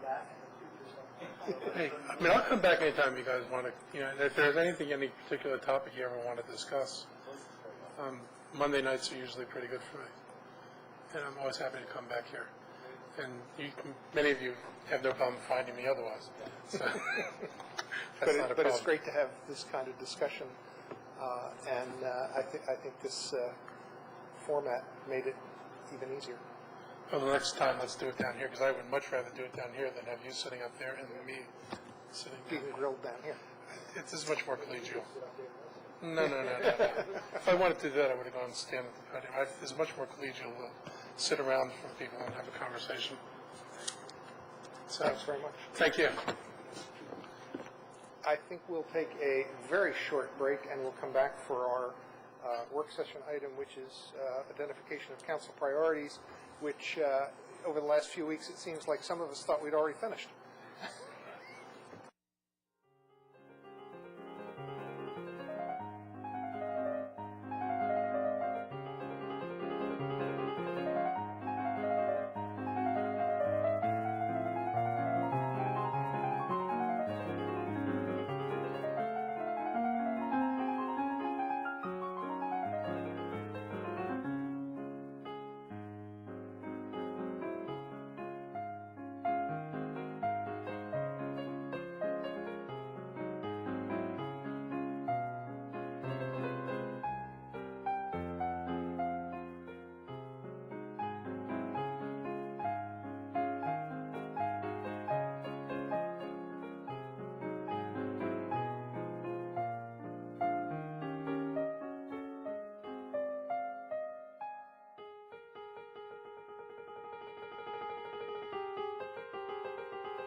here for 13 years now. Sorry. Councilmember Seaman. Thank you, Mayor. I think this is really, really good to get this in front of us. I think the vision and mission statements, in addition to, objectives and goals, things like that, are critical for running an organization. And I think this has kind of fallen into disuse. At least it's been out of my awareness. And I think it would be valuable not just to see what we have, but also to discuss this at some point in time and see if we want to update the vision and mission statements. And don't forget, this resolution goes over onto the back. There's more to it there. Right, and the shared values. I think it's a great document. I would like to see us review that and possibly make modifications to it. And I thought that some of the discussion we had with Councilmember Elrich might inform some of this discussion. That wasn't something that I anticipated ahead of time, but as we sat and discussed, I thought that some of the content informed the kinds of things that we need to talk about. And I also felt like the format around here worked very well for that discussion, and that's the kind of format that I wanted to use for this discussion. Pretty freewheeling. I'll manage this if we have to, but I'd like it to just be kind of open back and forth discussion of this, so we can try and come to some conclusion to where it sounds like in some ways we already thought we were before this evening, that we had this all nailed down. We do have the, behind the blue sheet, we have the bubbles, and I would open it up for discussion. Well, one thing that would help if we turned off the dehumidifier, but That's the air conditioner. Oh, yeah. Humidifier. Humidifier, dehumidifier, there. Dehumidifier. yeah, That's a good suggestion. things are really loud.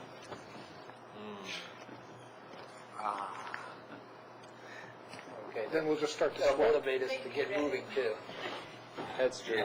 But And I would suggest that maybe this discussion might go for an hour, which will take us till 10:25.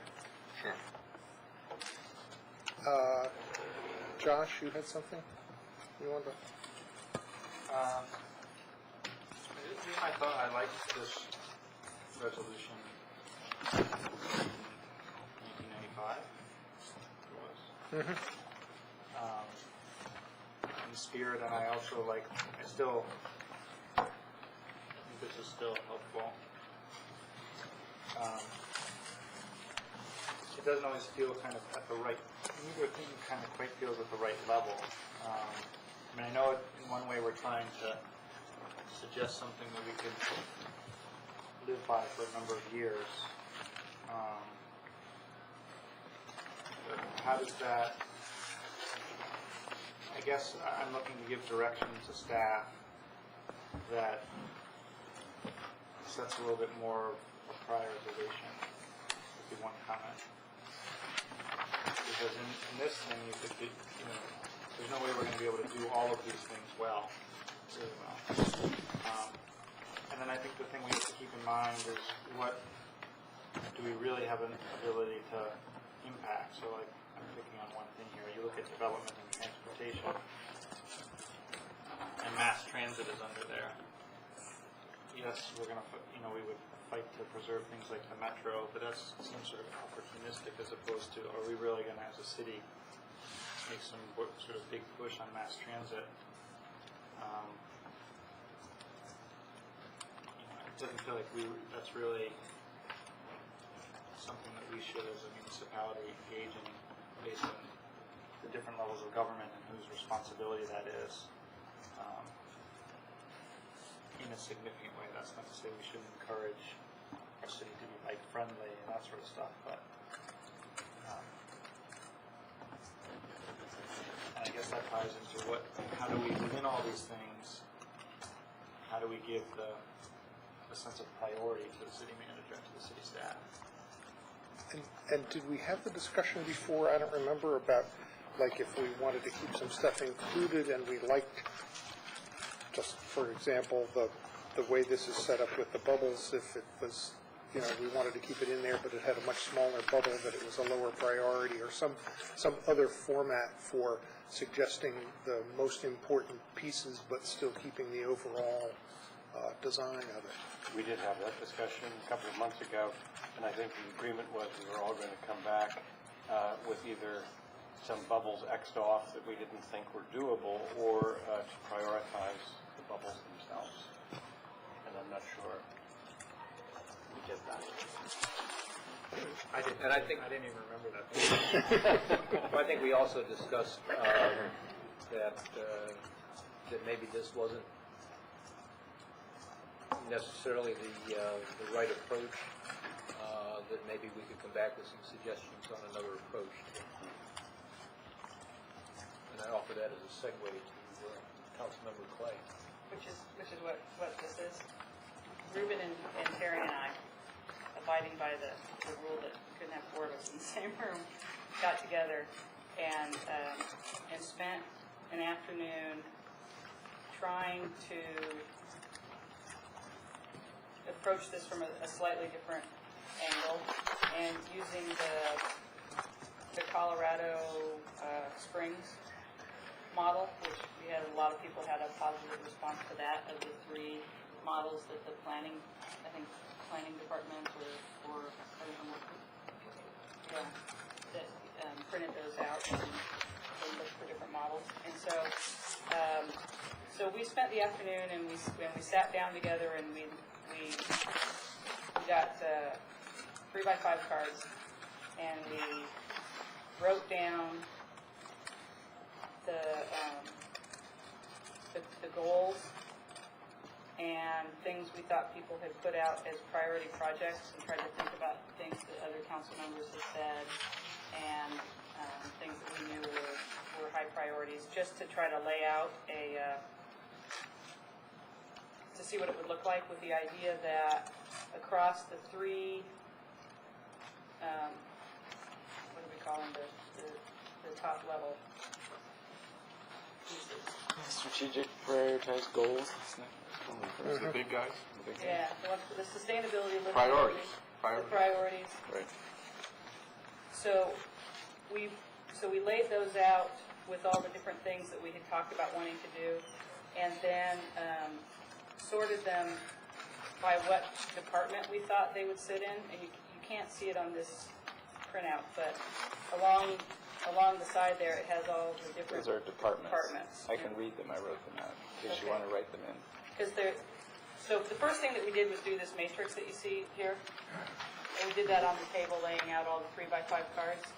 And then it's essentially the same information is pulled into the written part that you see on the front, where it starts as strategic prioritized goals. It's the same information, but in a line-by-line format. And so the idea was to come up with a working model that we can extract things and replace other things and talk about, but this we thought more reflected the kind of model that we wanted to work with, so that for every overarching priority and department, there would be some sub-goals and a priority project. And so you can see there are blanks, but we tried to fill in as many as we could in an afternoon, thinking about the different things that we've talked about over the last year. And then poured it into the City of Colorado structure, so that it lists the prioritized goal, and then by department sustainability, it says what the sub-goal is for administration, and it's usually a single, and a couple times I think we had two listed priority projects for that department. The idea being that we would fill this out and then look at it compared to what kind of budget we have to do these kinds of things, and make sure that there's something for everyone to do in every area, so everyone could, achieve something in this at the end of that time. And then the pieces that we didn't fill in were what the indicators were, and what the assumptions were that were going into it. What do you mean by assumptions? In the Colorado document. plan, they had assumptions that were related to different things. Can you think of an example of them? I'm blanking on those, then I was glad you were answering assumptions. I can't remember any. What kind of comes to my mind, and what I keep looking for and not quite finding, are, in a sense, the equivalent of the big old overview document that was introduced in 1995. Well, like an assumption could be for us that there's going to be continued pressure on the rental housing market. That would be an assumption that might go into a goal Oh, I of see what you're housing and saying. community development. So that would be, the assumption would be like what are the pre-existing conditions? Trends. Yeah. Trends out there. Assumptions. Yeah. Trends. Can I interrupt for a second here? Well, let me Okay, finish something that I started. The matrix in the back, Yeah. unfortunately in my email it didn't, It was too wide. it was too wide, but I'll give you the boxes that you can't read. Okay. The column is headed departments, that's where it says ITS. And then the first one is administration, the second one is communication, then the one that's at the bottom of the page and the start of the next page is finance. Where's that? Bottom of the page. Develop a long-range sustainable funding plan. Oh, I Yeah, see. So it's not listed, you don't see it, but there it is. Yeah. Oh, I see. There's And one then- for each one. Okay. Right, and then housing and community development is the next one. Then HR, human resources. Then information systems. Then the library, blank.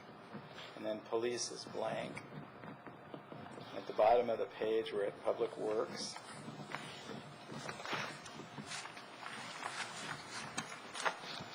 And then recreation is the first full one. And then the last one is interdepartmental. And this matrix was just, that was a convenient thing for us because we literally had a table and we took these 3x5 cards with the different priorities and projects and laid them out.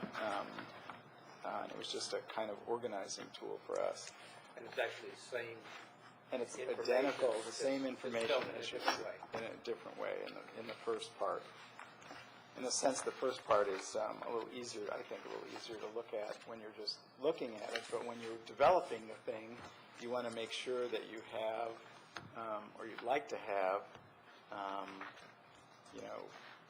pick finance. You'd like to have something in each of the sustainability, livable community, and engaged, responsive, and service-oriented organization. You'd like to have a project or an activity or something in each box. And the matrix is just a way of trying to get to that point. And we should, Colleen, I just want to reemphasize this. This was stuff, what we wrote down in these 3x5 cards laid down and put in here are things we heard that came up during the discussion. They're in other materials that have been handed out by staff or by whoever. So this is, in a sense, the biggest possible list. It hasn't been shrunk except to eliminate duplication. That's all we. Yeah, and the purpose is to show a model and not to say this is, like, we all Right. three got together and we've already agreed on these things. Yeah, and a lot of absolutely. it- There's several we didn't agree on. Yeah, there are many that we don't agree on. It was just to demonstrate how the model would look so that we would have And it was something to work with. intended to be kind of a straw man, a Yes. starting point Right. for further discussion. And the other thing I'd just like to point is the key indicators, as Colleen said, those are things that we didn't really go into Right. to any great detail. I think we had a couple that we stuck in here. But I personally would see that being maybe done in conjunction with the indicators project. Right. Well, and you wouldn't want to go to all the trouble to line out your indicators until you had decided that Right. that was something you wanted to do a project on. Right, and I like the box matrix at the back. I find that very easy to follow. I'm generally a text guy. I can deal with text real well, but the double-starred first part there just kind of blurs for me. And what this brings to mind is, for tonight's discussion, are we settled? Do we need more discussion about those three headings of sustainability, livable community, engaged, responsive, and service-oriented organization? If we have those that we're locked in, then we can start to work on the subsets of filling in the boxes and deciding how the priority is for those and how we identify it. And I think it's good to have this overall organization as kind of the strategic plan approach to things. That it's something that you set this up and you've got a matrix that you can deal with many years into the future and start shifting things as you work through some stuff and identify others. But do people agree that we need to make sure that we're agreed on these three headings? How much more discussion do we need about that? I think that would be the first place. And the thing that also about as things shift, I mean, you could do this a few years out. You could do this way. So we may have 5 priorities all for the HR department where we have like 1.5 people, and we'd have to lay some of those out over a few years. Sure. But at least we can have them there so everybody knows that That's where we're that stuff is coming up and nobody's surprised, and there isn't reinventing the wheel 2 years down the road because we only put one in there and then everybody goes, gee, there's nothing left. And it's also a good way to deal with some of the resources issues. That is, it's not that you're not going, you don't say, we're not going to do this. We're just going to move it into the 3rd year. We're going to move it into the 5th year or something like that. Or we're going to spread it over 2 or 3 years as a way of balancing resources. I think what people often get upset about is when you say, no, we can only do these 3 things. But I think it's better to say we can do one thing this year, one thing next year, and then one thing the year after that, and lay out, as you just said, no surprises, here's what's going to go. With the understanding that you look at the plan every year. Right. And readjust as you, yeah. For 5 years and readjust based on whatever was more pressing. Changed in the Montgomery County recycling policy. Yeah. Affects your priorities. That's in fact a really good one. I was going to use the one of the online payment system as an example, which it turns out we're already rolling out. I mean, when we initially put this together, it was just a dream we all had. Well, that calls for broader goals at the departmental level, which can incorporate these things. So if for example, the broader goals are, the broader goal is to, and that one is for administration, but any department. They're all the same 3 for each of the departments. Or maybe I'm missing something. Tell me what you mean. Look at the matrix is sort of an easier way to see it. Every department has the same 3 overall goals. Every department has the same 3 overall goals. Sustainability, livable community, and engaged, responsive, and service-oriented organization. And what I was trying to get to was that every department could have something a little tighter than that. So if recreation's goal is to engage the community in the best possible way and provide the most services possible and programs that benefit everybody, or some broad goal. And where I'm going with this is that in the weekly report, the weekly summary, if they know that they can do something and it promotes that goal beyond just the big ones, the sustainability, that narrows the focus just a little bit. So we have these major goals, as I hear what you're saying, is we have these major goals, and then we have the objectives that we have identified for working towards those goals. Then in the weekly report, staff could say, well, this is the objective we're trying to accomplish with this particular program or this particular step that we're announcing in the weekly report. Yeah, and it doesn't all have to be in the weekly report. I'm just bringing that as an example. But if just a way for us to note what's being done, and a way for the departments to note that what they're doing is in context. Working towards something. Take Public Works. Let's say that their goal is to, one of their specific goals is to get all streets, maintain all streets in a way that we don't fall behind. And then in the weekly report, it was, well, we resurfaced 4 streets this week. And they could say, we want to get to that goal of getting all streets, not falling behind. And in fact, we thought that 3 would do it, but we did 4, so we're ahead. We're feeling good. So there's a kind of an indicator, a little bit of an indicator or a measure. But I would be, I don't think it's a good idea to try to tell each department what all their goals are, or tell all their departments what all their measures are.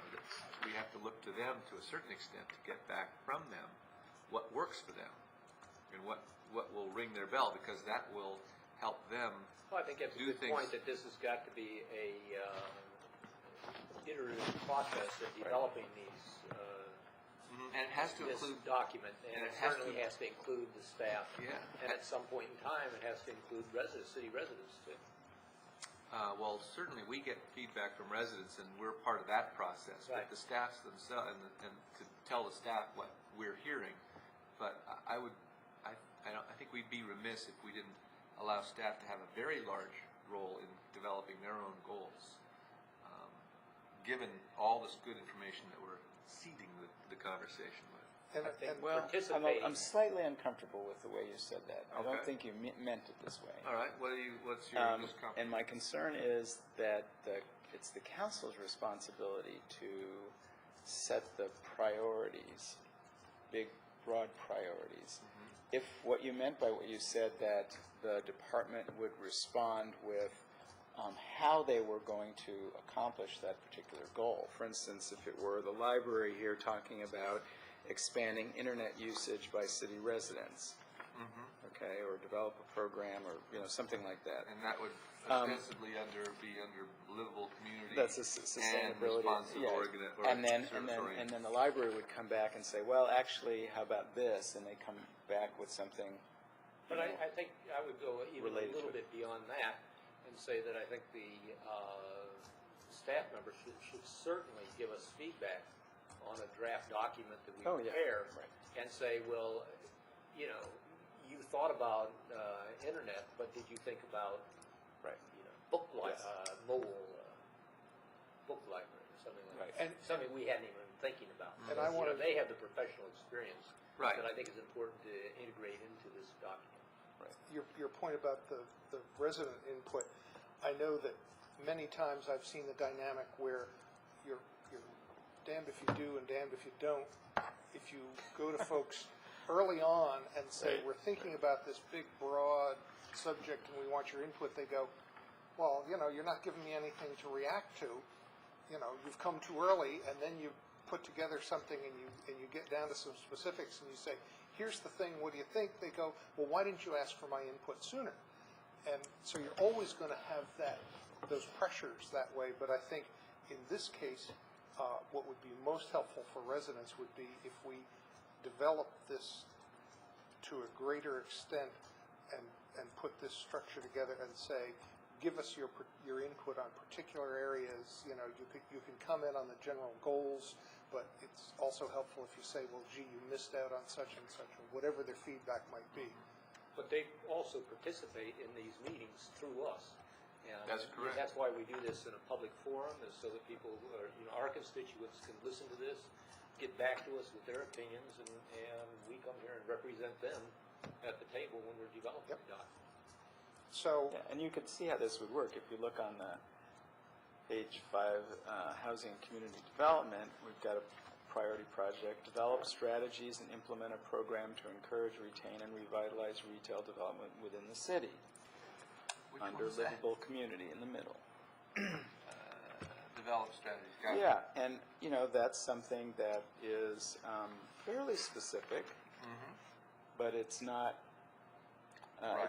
It's not super specific, and we'd be happy to have staff come back and say, well, this year, under that priority project, we'd like to do this, and then the second year we'd like to do this, and the third year we'd like to do that, and then we could see, well, maybe you should shift the second and third years or whatever the council wants to do. But this would be a way of giving guidance as to our Absolutely. priorities, and then have staff involved in developing the actual project, what measures to use, and so on, what resources they're going to need. Because in the end, what's going to happen also, this feeds into the budget process, they're going to say, well, you guys want to do this, are you willing to spend this amount of money for it? Right, and that's where we have to say, well, this yes is how or much no. money that Yeah. we are comfortable with, and Right. do what you can with it. Right, yeah, or what, yeah, exactly. I was going to try and go back a little bit to Bruce's question, which was, are these three high-level goals, we all agree on those three high-level goals? And even if we only have that outcome from tonight, that's a step forward. And I think it's hard to disagree when you think about them as long as they're broadly interpreted. And you could probably come up with three others that, I can't think of them off the top of my head, but that might also be able to be broadly interpreted to incorporate everything. And so if sustainability is broadly interpreted as environmental as well as we consider for society to be sustainable, it has to be social equity, yes. But someone else could read sustainability and say, well, that doesn't have anything to do with social equity for me.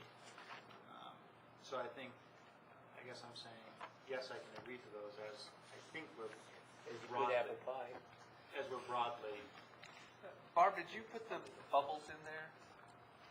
Where did the bubbles come from? We had given that out back at the meeting in February. Right, that was you guys, right? That was Barb and Suzanne. That's their bubbles. Yeah, their bubbles, staff bubbles.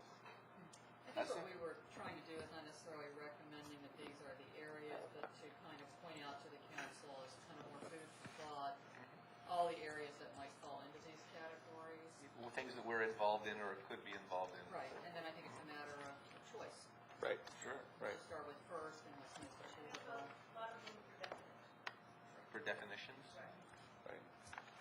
And when we had the discussion, one of the times we did some picking and choosing and so on, and that's in fact, that's what some of these projects reflect is Well, so picking far, and choosing. it seems like it's been a really good process. My little computer database brain is going on triple overtime right now, trying to figure out some way to tie it all together on a nice screen so you can just pick things and it all makes nice reports, but that probably will never happen. That's got my juices jangling. Well, I'm happy with the three override goals. I think there's plenty of room within them, within each department area to go in the direction that you want to go with them. And those themes can emerge, the social equity theme can emerge in different areas. What was one of the other themes? Sustainability, development,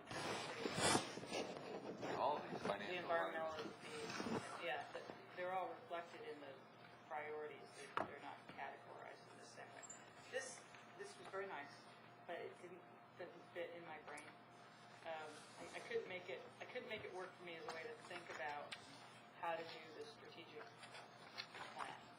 So even though we took all the little component pieces and we put them on cards and sorted them the other sorting way, worked better for me.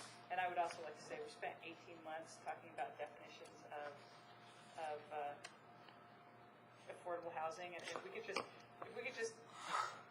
let some reservations on the nitty-gritty go and flow with it and get it done, I think that would be much more productive. I'm willing to be much more flexible to get through this faster. I think the document will be just as good as if we sit and pore over it for a year and a half. Well, and a year from now, hopefully we'll be reviewing it, as Councilmember Wright said, and updating it with new good thoughts. Yeah, in a sense, this is where we are right now. Let me just raise one concern, and that is the concern about being overly broad and general. And by that I mean, taking a look at the police area, for example, when we say that the priority project will work with neighborhood residents and staff in all city departments to develop and implement a plan to improve public safety in each neighborhood. While that seems laudable, on the other hand, tonight we get this report from the police department that says 31% of the crime is committed in a single ward.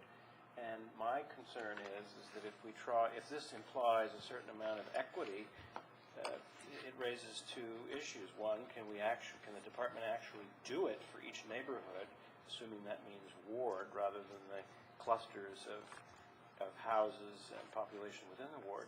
And secondly, does that make sense, given that in each of the wards the needs are different, and the document doesn't seem to differentiate between those differences? Now, you could argue that the implication is here that the differentiations will be in the implementation. We allow the police department and the other departments to figure out where the resources should go, realizing that the different areas and different neighborhoods have different needs. And we all know from the survey, 4, 5, and 6, people who reside there feel that their quality of life is deteriorated, is lower than it is in other parts of the city. This evidence suggests that at least in one category, this is backed up by the data. And so should we not, in our goals here, make those distinctions for city staff so that they alone are not responsible for carrying out what would seem to be a goal that is weighted heavily on the side of equity across the entire state in terms of the appropriation or the allocation of the resources. This is a perfect example of why this kind of matrix is useful, because you see this and say, no, I think we should do a different priority project. And I strongly agree with Doug's. Yeah, and I do too. And I think I'd change it right now. And I think it should be as specific. We should give staff as specific direction as we can. Right. Yeah, I would read this and I would say, okay, you can work with all the neighborhood residents, but still focus on the higher crime areas. So Yeah. the police But we could, need to say that. the police could develop their dog and pony show for how you put together a plan to improve the public safety in the neighborhood that engages the neighborhood associations. We know that certain neighborhood associations are stronger than others, and let those residents do that and expend more energy in the higher crime areas and provide more support. That would be totally reasonable, and we could get more explicit and say that. Just a short phrase, the clause after that indicating that the focus should be or shall be on these areas. And it's a whole lot easier to do when you've got a sworn strength of 41 and you've got 42 on board. Agreed. That too. We'll get to the budget side of it. Talking about a little bit more detailed level, I like things in the goals that are goals as opposed to plans. So I don't really like things like work with the council and communities to develop neighborhood revitalization plans for the city, especially in New Hampshire Avenue, Tacoma Junction, and Old Town. I don't want a plan. I want the goal to actually be that the areas are revitalized. So that's, Yeah. So that could be shortened to revitalize New Hampshire, Tacoma Junction, and Old Town. work with council and communities to revitalize. See, and that's one I disagree with, because there are other commercial areas in the city. But having this written down like this means that we can discuss it concretely. Do you think we could That's the agree? advantage of We this. have had another half an hour. Do you think it'd be possible to agree to a structure tonight? Yeah, And let's not do that. necessarily the little individual projects? The one thing I would do in that structure then is to try and, two things would be prioritization around importance and timing. So how do we, Just add that to the structure. how do we represent that visually? Is it, next to each item, it could be in parentheses after just what year you're going to do it in. I don't know if it's 3 years or 5 years. Right. And then, do we want to prioritize across all of the different things, or is it more by department? It probably makes more sense by department, because if you do it across all things, you can't. Not very specific then. It's not very specific, and it doesn't really. You can't move resources from police to community development in a very easy way. Our existing format, I believe, was that there were kind of short, medium, and long-term goals or projects, and it was less than a year to 3, and 3 to 5. Yeah, It's a pretty standard. Yeah, I think that sounds about right. And Terry and I were just having a 20-second sidebar here, talking about a possible best way to proceed on some of the nitty-gritty of this, whether it was going to be to come to some overall decisions like the three headings tonight and the agreement on the way to proceed to put things with it, and then either individually go back and mark up some of the changes we've just been talking about, or whether it would be worthwhile having all of us do your exercise that you did with the cards and, on the table, and do that as a joint exercise and see the results rather than coming back with our individual little micro worlds of how we see it. That might be a way to kind of bring this to a group conclusion with something that we can put out that, of course, we recognize that it's always going to be refined, but at least it gets us a big leap toward agreement. Do we feel comfortable enough with what our staffs are doing and what their capabilities are and what their timelines are to put timelines and priorities in place for them? I guess I look on it as we could provide the overall structure and goals, and they can come back to us with proposed timelines. Isn't there a risk that as we focus down, we get too precise on what we want and we lose track of what's possible? But that's why you have the staff come back with. Okay, well, so I guess that's my question. Where's staff in this process? I think Infused through the whole thing. I think we draft our policy decisions about what we want to see accomplished. It's then reviewed by staff. They come back with their things that maybe we overlooked, things that they suggest we add, and also feedback on, you guys are crazy, you want to build a spaceship. The staff gives their feedback, and then we... Or it's already in my work plan. And part of what staff may come back with is, well, you realize if you want to do this, it's going to cost this much money. That's why it kind of gets. This is what I'm seeing out of this is that it really gets us into a phase of where we're talking about budget. Very early in the year, that's going to make our our March and April and May budget discussions much easier.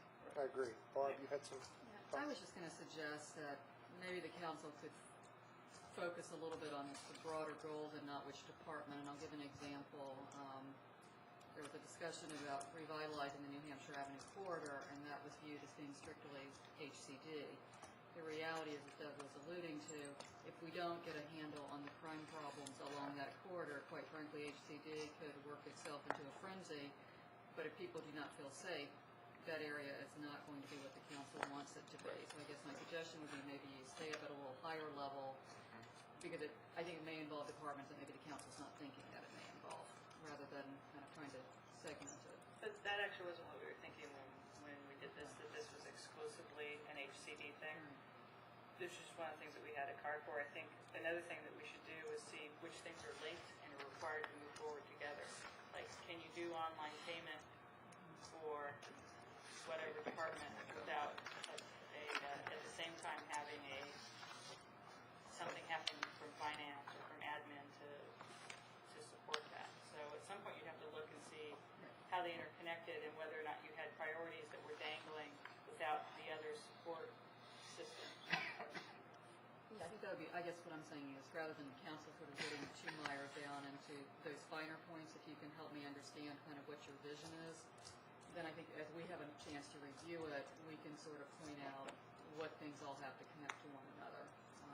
I'm just thinking that the vision part is more what I think is important for me to hear, and for the council, truthfully, to not get too mired down in all the mechanics. I think that's kind of what our role is to try to help you understand. In our framework, we wouldn't actually assign them by department then. Is that what you're saying? That makes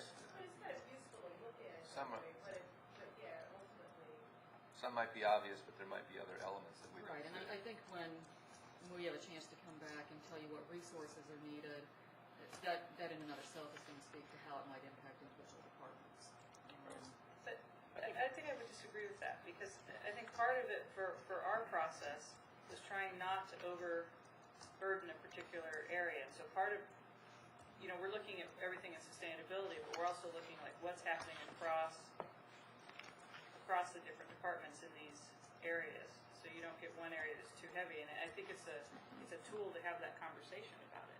Yeah, I agree. I think it's a matter of when the conversation takes place. Yeah, but I think it's okay to have that sense, because you could look at something like this and go, well, gee, I'll just pick an example that doesn't match, but why are we pouring a third of our resources into the library, but they don't have anything that really fits into any of these categories, any of these goals, any of these priorities? We're not using our resources wisely. So it's good to break it that way. I think the way our charter is written right now, certainly Barb has the responsibility for deciding what departments we have and how the resources are used to meet the goals that the council establishes. But I think for discussion as we develop this, it's very handy to break it down by what we know the departments are. And I really see what Barb's talking about is an important part of the feedback from staff on how these things are going to be implemented and maybe how the policy itself is written. But I think this works well for a framework for discussion right now, and I trust Barb is not so bashful that she won't let us know if we're going too far astray on any of the particular areas. But I think we should try to capture where we can those projects, those overriding goals that involve multiple city organizations. When you have something like the New Hampshire Avenue redevelopment, you have, of course, the housing and community development. You have, as Barb pointed out, police. You probably have public works. You probably have communications, because we want messaging that goes out to not only our community but the surrounding area that talks about what's happening there, so as to attract interest and investment and so forth. And so the extent to which we can, and I'm not sure this particular format captures all of that, but maybe it could by in parentheses you have the P and the PW and the C, some way of visually seeing what other stakeholders within the city structure are going to have some kind of responsibility in these major project areas. And could I suggest if we got to the point where we had an item like this that cut across every single department, Cross-cutting, right. we need to pull it out and move it up alongside sustainability, livability, and an engaged and responsive organization. And at that point, redevelopment becomes a broad city priority because it cuts every single department. And that's something I think we would discover in the process. Right.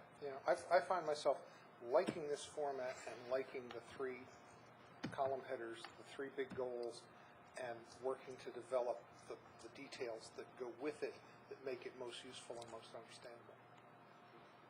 And then, just to reemphasize one point that I heard earlier, and that is, I think we agreed various times when we've been discussing this, the importance of not setting us up or the city staff for disappointment and failure. And that is, that means that, involving the city staff and getting their feedback is particularly important so that we do not overstretch, we don't overpromise, and we make sure that our goals are aligned with the capability of the city staff to deliver.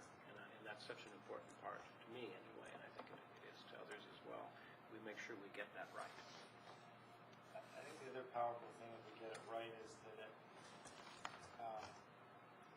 you have a coherent vision and place that you're going, people are more willing to pay taxes around that. If they view it as sort of taxes going to this amorphous thing to generally run the city government, then they always want their taxes lower. But if you can say the tax level is going to be this for the next 5 years, that might be a little bit higher than we've been paying before, but we're going to do all these things and we're going to create the community and the city that we all want, that we all want to live in, you'll get more people to buy into that. We won't have as much of a heat about tax rate. Of course, there's this, even within that, there's an affordability question. So that also goes to probably have, some priorities that make the tax structure progressive. And sequencing things too, from fiscal year to fiscal year. Right. So, do we have agreement on this broad structure and on these three main goals? Does anybody disagree with that? I love it. That's great. I would come back to what Colleen, I think, said, maybe all three of you said was missing, and I think those are important, is the assumptions and trends of where we're going. That's kind of what is, it's clear to me that that's missing, and I think, and the indicators too. And I think those things would help us with Barb's call for a vision of where we want, because a vision means where we want to go, and if we know where we're trending and what we can determine is what we'd like, then that will really help inform that vision of where we're trying to get to. So maybe we could go home with the homework assignment to get out our 3x5 cards, Yeah. write our goal and potential projects that are associated with it to pick and choose from, what the assumptions are that it's based on, and what potential indicators might be to measure it if we know them. I think the indicators are last. Yeah, I do definitely.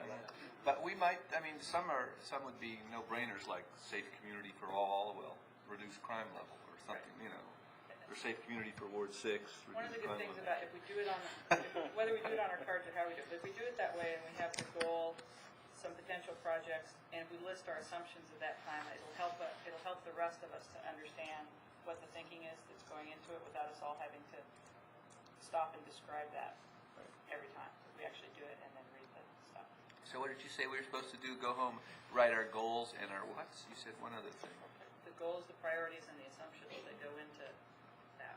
Okay. I might suggest that while you're doing that, some of the things that are more important to the others. I couldn't I hear think you. that's what we would do in the group together. I couldn't hear you, Susan. Try to prioritize our own sense of goals.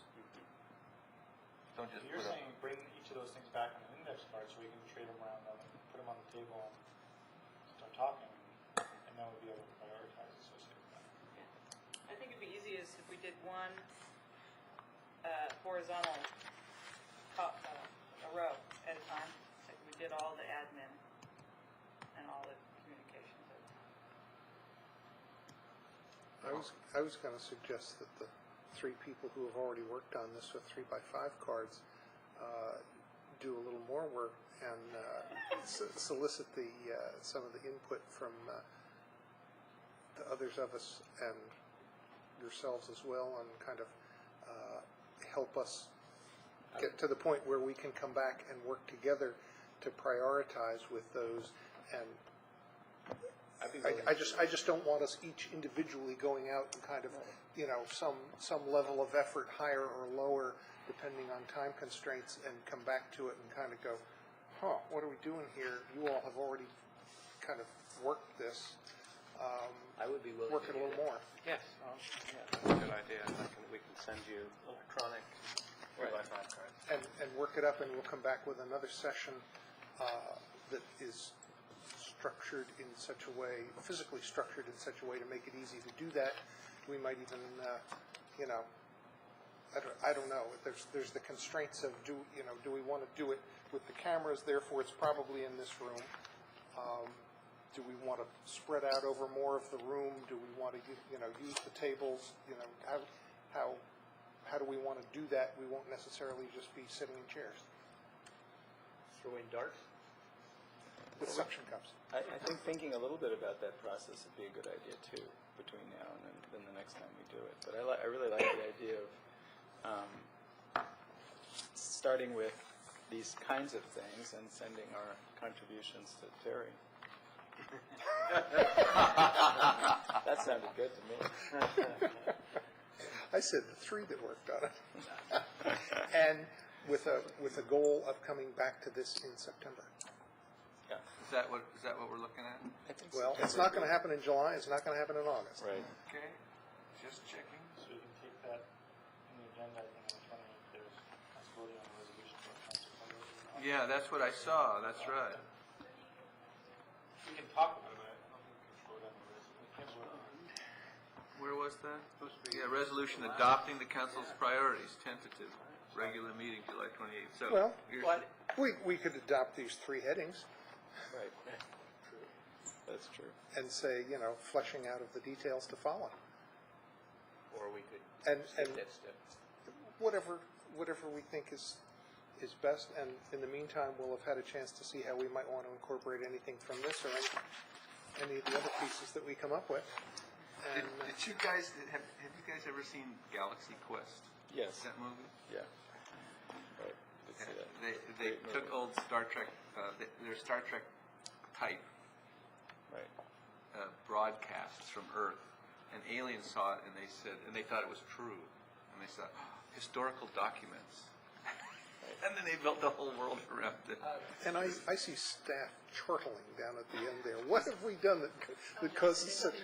Okay. This is an I historical document. thought we just goofed. I like the typo over here. I would like to suggest that in the interest of moving the cause along, that we also give thought to the resolution on vision, whatever this thing is called, a resolution of support of the city's vision, mission, and values, that each of us also give that some thought and see if we want to include some things on 3x5 cards there, Tim.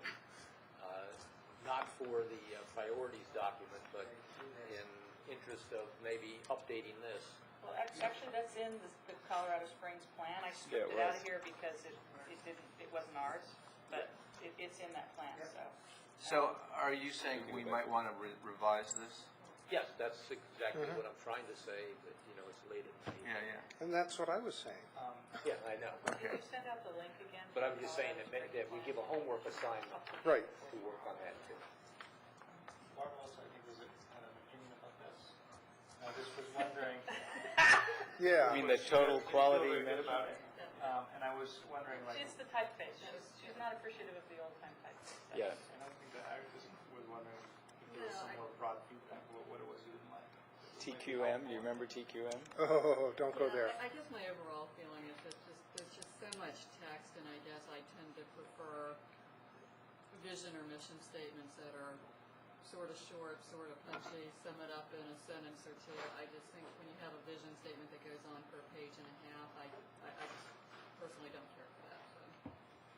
I think, Well, the vision statement is Vision about a statement dozen is words. Short sentence, yes. Yeah. A dozen words. I think it's worth reviewing this too. I agree, it's worth reviewing. I would just like to. The review have might that- say- Take that on as a homework assignment. Right. Yeah.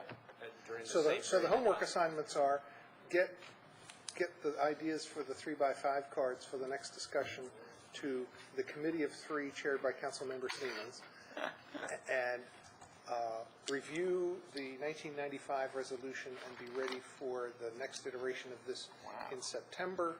And meanwhile, we have agreed that we like the three headings of sustainability, livable community, and engaged, responsive, and service-oriented organization, and that we will work to flesh out this matrix, which will be the basis for council priorities. It'll be a long-range strategic plan, and it'll tie into the budget. No problem. Nice summary. Yeah, I agree. Sure, all by, next time. Okay. And therefore, it's 10:17 and we're finished. Yeah. Good. What's the agenda?